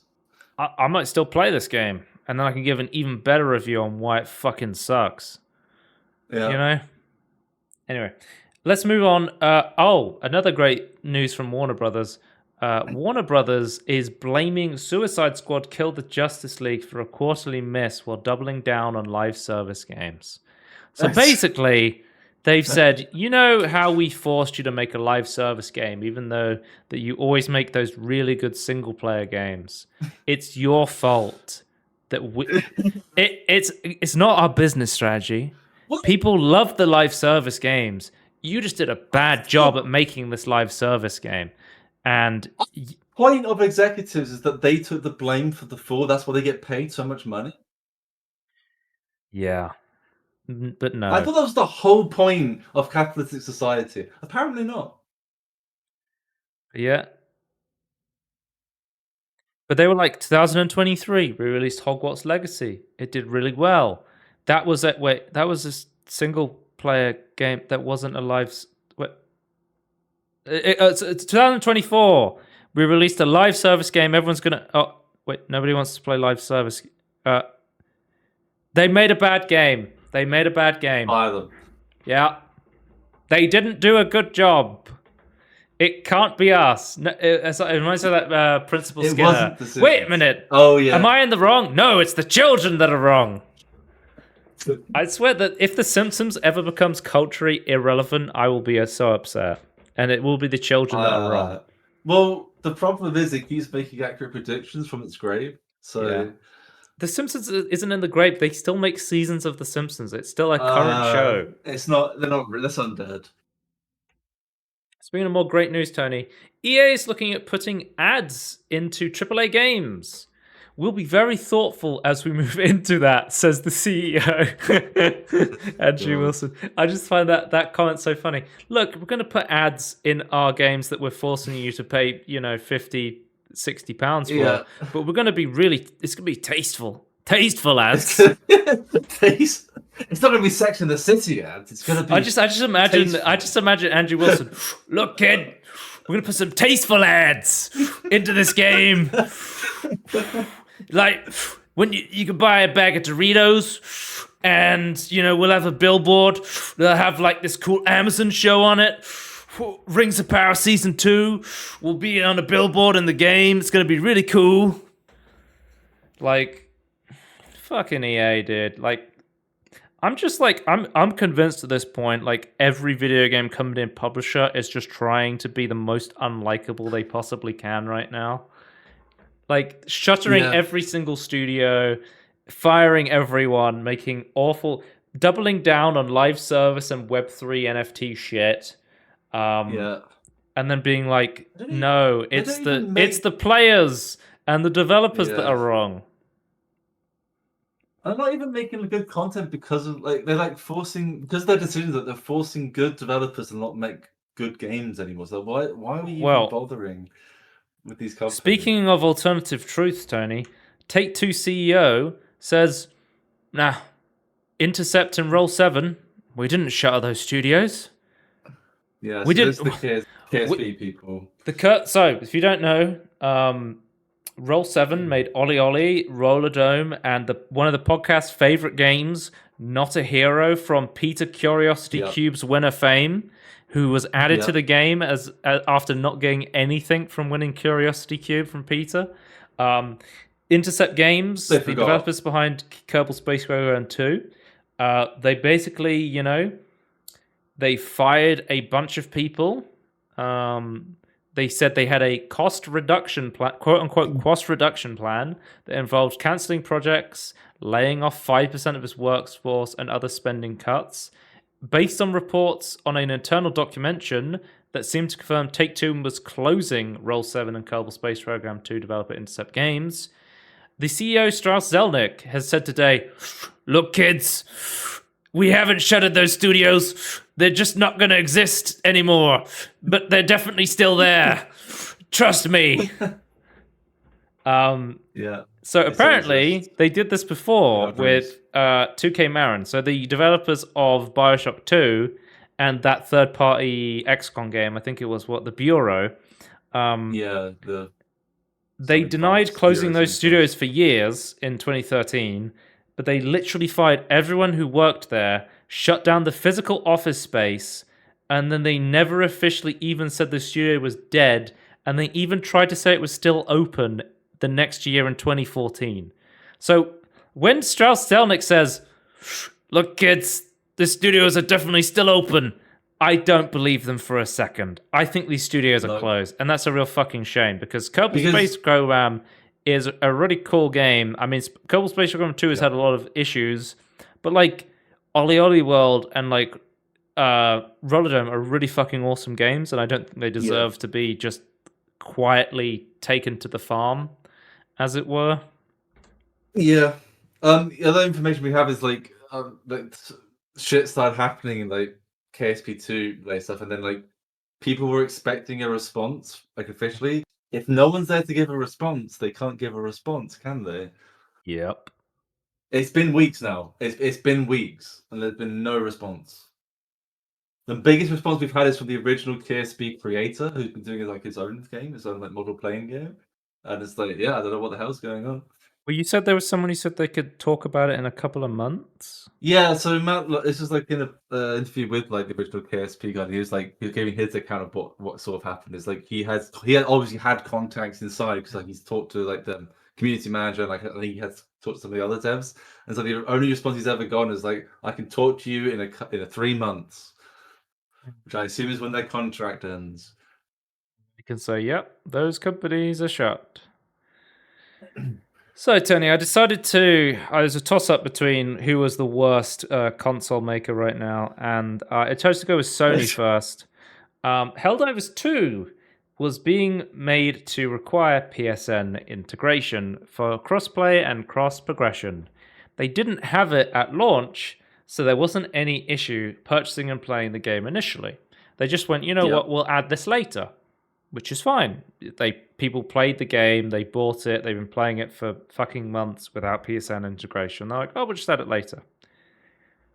Sony has now delisted Helldivers 2 from being purchasable in fucking what's that? It's for being purchasable in is it 117 countries? Yeah.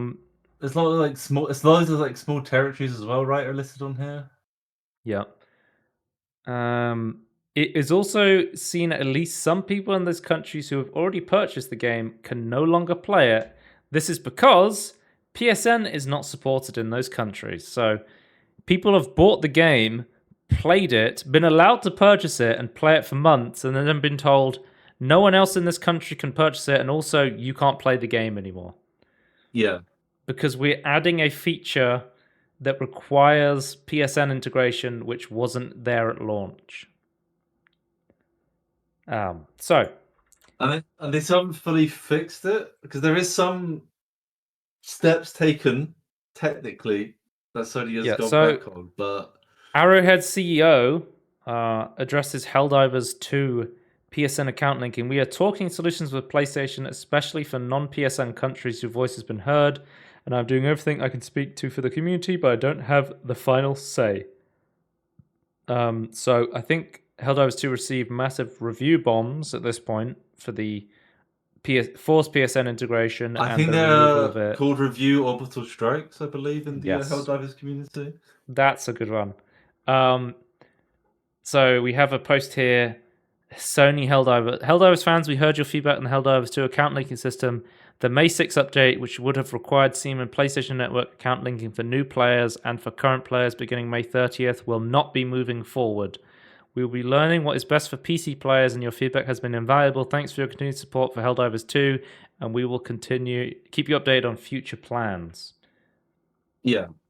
So after that news came out, Helldivers 2 is now officially banned in my favorite country based on Eurovision, Estonia, Lithuania, and Latvia. Yeah, that's insane. There's no PSN account available there. Like, that's just, I know that's not this year. They just said it's going back on it, but that's the reason why these are on the list, right?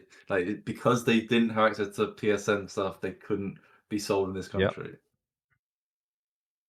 Yep. But I haven't gone back on this yet. There's still country this list is still accurate, right? Like, it's still quite a large number of changes and quite a large number of people. They're like, okay, we removed all these countries because they require PSN support to the banned list. And then they were like, oh, by the way, we're not going to require you to have PSN anymore, but we're also not going to unban this from the purchase list. It's like, well, what the fuck are you doing then? Can people buy it and play it there? I don't know if this is true or not. Like, maybe there's some like regulatory thing they have to like resubmit it, and like maybe it's like waiting for that. That's like the best case scenario. That's like, or best case for Sony's scenario.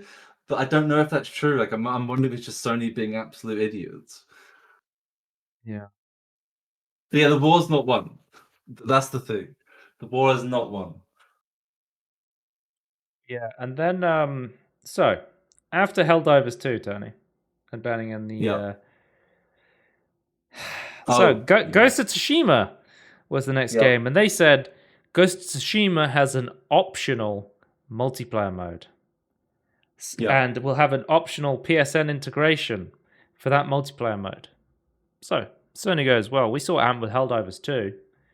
Let's ban it in several countries so it's no longer available for purchase. That's so dumb.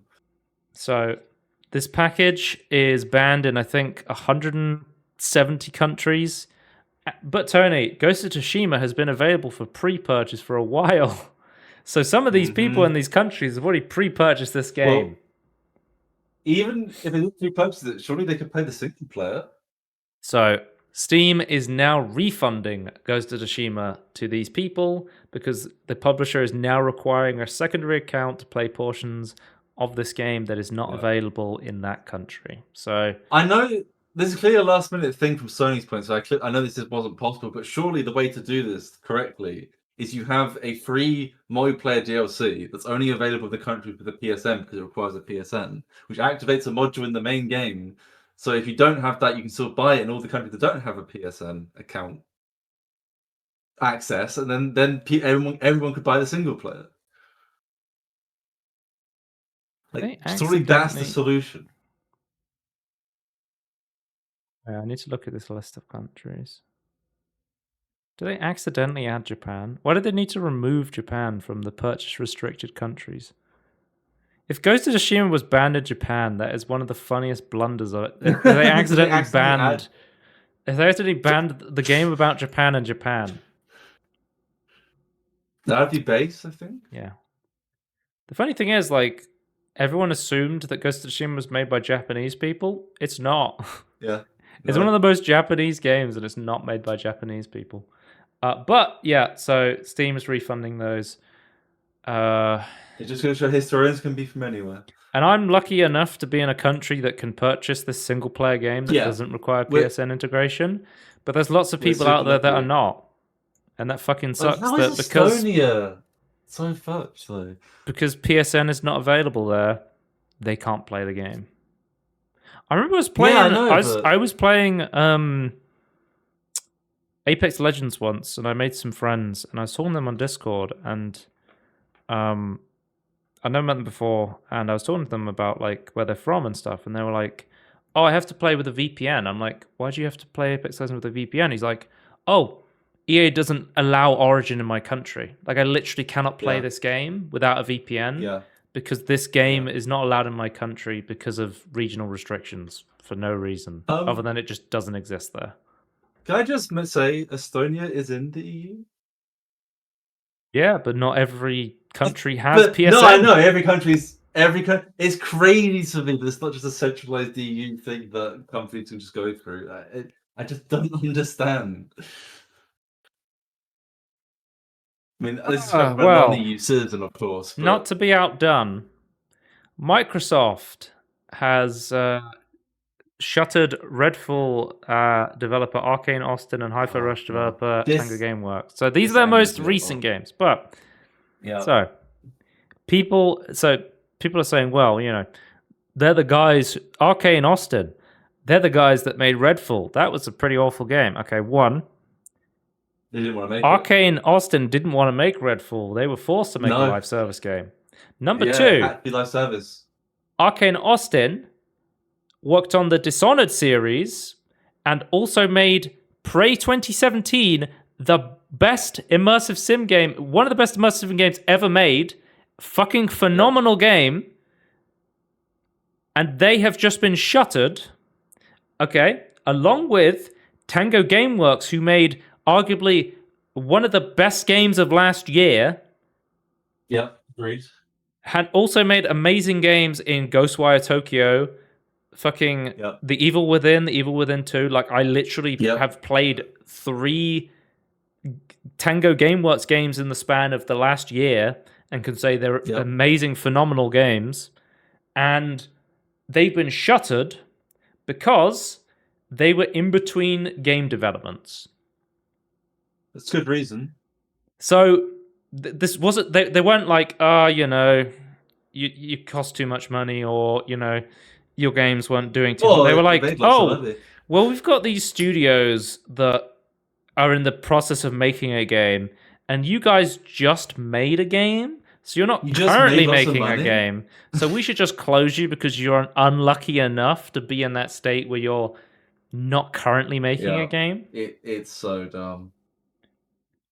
Guys, don't get. Oh, sorry. I should. Arcane Austin, developers of Deathloop as well, which is another great fucking game. But yeah, just the Arcane Austin. Like, I could understand like the perception of Redfall coming out, but Hi-Fi Rush was so fucking good. Like, imagine. Yeah. I'm trying to think. Like, imagine that Larian was owned by fucking a Blizzard, right? Let's just say Blizzard Activision owns Larian. They released Baldur's Gate 3, and it's the best game of the year. And then Blizzard goes, Oh, that you're not. Are you making Baldur's Gate 4? And they're like, no, and like, oh, we're shuttering you, we're closing you down. Yeah, it's ridiculous. It's just think of that logic. Yeah, because like if you owned your own company, like you could use the funds that your game made to like keep yourself going to make another game, right? But And because why it's are they owned doing by this, a Tony? bigger corporation, they just take all the money and Two take it out. words: shareholders. Yeah. People up, corporations. fucking million billionaires up top are like, well, you know, we want to make slightly more money, and we made a bunch of money because of this like COVID thing, and now we're not making as much money because we've expanded too much because we were making more money then, and we Yep. didn't think we would ever stop making money, and we want Game Pass to grow, and no one's fucking Yep. expanding on Game Pass, and now we're not making as much money, and now we have to just shut a bunch of studios down. I fully expect Game Pass to increase its price because if it only made sense while they were growing, I don't see how they could maintain the price. Stoner, you want to hear something? Apparently, Arcane Austin was in the middle of working on a big Redfall update for May. Oh yeah, I forgot about that. Before yeah. Microsoft ditched the game and closed They the studio. finished it, didn't they? It was pretty much done, like a big Redfall update. And then they literally found out that they were being shuttered as they were finishing this. That's so dumb. Yeah, again, I've said this before from like the THQ stuff. I was just like, I'm not gonna celebrate corporations buying out smaller companies. Like, I don't think you should listen to the pipe of businessmen that don't care. Yeah, there was some smaller studios like Alpha Dog Games, which was the maker of the mobile game. Mighty Doom is getting shuttered. Roundhouse Studios, which was absorbed by ZeniMax Online, who do the Elder Scrolls Online, that's getting shut down. Yeah. I don't know if you know this, but I think one of the Digital Deluxe pre-orders things for Redfall was, we're going to make a new character DLC for you.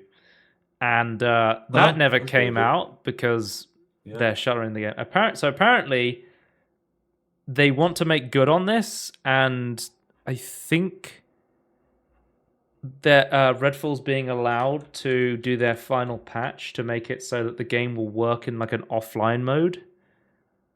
Okay. Good luck to them. Yeah. I don't know who that's for, I suppose, but I guess there must be someone. Yeah, so Redfall will receive one final update after all, including an offline mode. So they will be available to like play the game. Okay. Without silver lining, I the suppose. online stuff, yeah. So thank you for all our supportive messages. We are working to release our final update, Game Update 4, that brings revamped neighborhoods, nest symbols, single-player pausing, offline mode, and more. So they're going to let them finish the final update for Redfall before completely firing and closing them all, but it's just fucking insane. Like, what's going on with, it's just like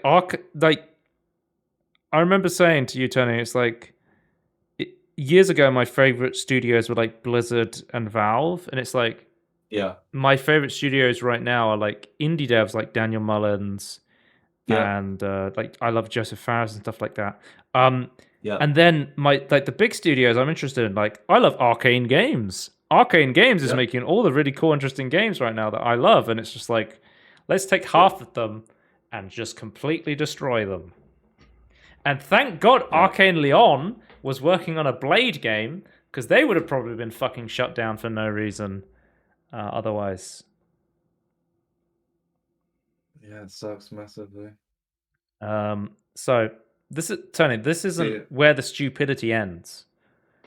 No, So it's gonna be more. Hi-Fi Rush gets reverse review bombed the day of its killing. And the Review peaked. Yeah. Apparently, Xbox says it needs more games like Hi-Fi Rush the day after killing its studio, which is just one of the most baffling. So the president of Xbox was asked about the closure of Hi-Fi Rush, and why it happened. Yep. And I've never Yep. seen somebody say nothing and be so confused for a couple of minutes than I have with Sarah Yeah. Bond trying to answer this question. Like, it is unbelievable the amount of just nonsense this person is talking about. And just being like, things, Hi-Fi Rush, yeah, Tango, yeah, okay, yeah. Does that answer the question? It's Yep. just like, I think Xbox had no fucking idea what they were doing. It's just insane. Yeah. Um, If they, oh man, I guess, call me stupid. I've never been in charge of a company, right? Or even multiple companies underneath a company, right? But surely, even if you've got shareholders, surely yeah. you want to continually make money. Like, you want products to keep coming out and selling. And surely you look at the track record of stuff that did do well, and when they're in a bad time, you double down on those, and you get rid of the stuff that isn't working out so well. Not ones that have done successful, and then like keep the successful ones that are just finished doing something and move on to something else, because then they in the future make money. I think this was quite funny. So, Microsoft's messaging on why Tango Games was shut down is mixed. So, in an initial email, Xbox Matt Booty signaled a desire to focus on blockbuster hits and Bethesda games. Then, in a later town hall, Booty argued that Xbox as a brand needed to develop smaller games that would win the company more awards. As many fans have pointed out over the past week, that's pretty much what Hi-Fi Rush was. Said statement even prompted Tango's game developer Kazuzuki Egashira to tweet out a devastatingly simple "not enough?" picture with a bunch of awards that Hi-Fi Rush had won because it was such a good game, which I just think is hilarious. That they've been like, oh, we need like smaller games for Games Pass that are really good and win awards, and then shuttering the studio that you said was really good. So yeah, it's so stupid.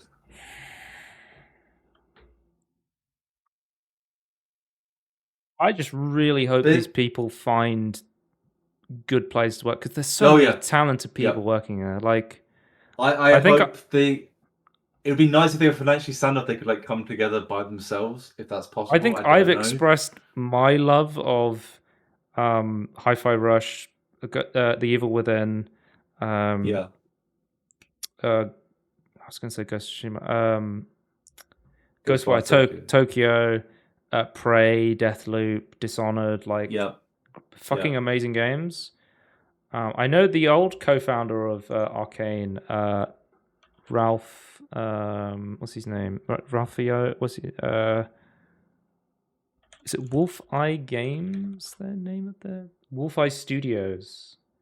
They're still making like indie immersive sim stuff. Like Wolf Eye they made Weird West, which is like the top-down cowboy studio. But they yeah. But they took a lot of like the co-founder of Rafael Colantino and a bunch of like developers from over there. So maybe some of these guys will go to Wolf Eye Game Studios, and maybe some of the other guys will end up somewhere good. But they just cut a lot of bunch of people, talented people. Yeah. So we have this. And isn't it kind of worse that like, because Microsoft owns these IPs, like they bought these, shut them down, they now own the IP. Yeah. I just fucking hate that. Again, I'm swearing now, like I will be the negative point of reference whenever there's a big merger, like every time now. Like I it's been too many bad ones. I'm not gonna forget. I will now point out these terrible things in the past if anyone says something good about them again. So Microsoft, which they will. We got a report here from Jason Schreier from Bloomberg, and he was saying like, apparently Microsoft Xbox is planning more cuts after studio closings. So apparently Xbox has begun offering voluntary severance agreements to producers, QA testers, and other staff at ZeniMax. According to people familiar with the company's plans, others across the Xbox organization have been told that more pay cuts are on the way. Tango was in the process of pitching a sequel to Hi-Fi Rush, said the people who asked not to be identified during non-public information. Xbox President Matt Booty praised Hi-Fi Rush, but did not specify why the company has shut down the development studio behind it, according to 3 people who were in attendance.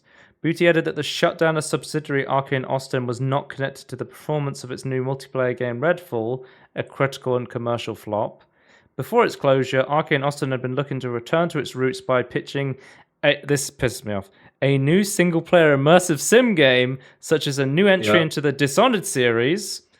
According to people familiar, both Tango and Arcane released games last year and were looking to hire additional staff as they pitched new projects, which Booty and Brav suggested was the main focus behind their closures. They just finished making games. They wanted to hire more people to make more interesting games. We had to shut them down. Look, you don't get it, kid. Hi-Fi Rush, one of the best games of last year. That's why we had to shut them down. They were getting too cocky. They were getting too good. Yeah, they're coming for the people that You know what? Treat them mean, keep them keen. Some of our grunts will make a good game. And as long as they don't get too cocky, maybe we'll give them a price cut, and maybe we won't fire them. I don't know, man. I think you give them too much credit. I think that's smarter than what they actually did.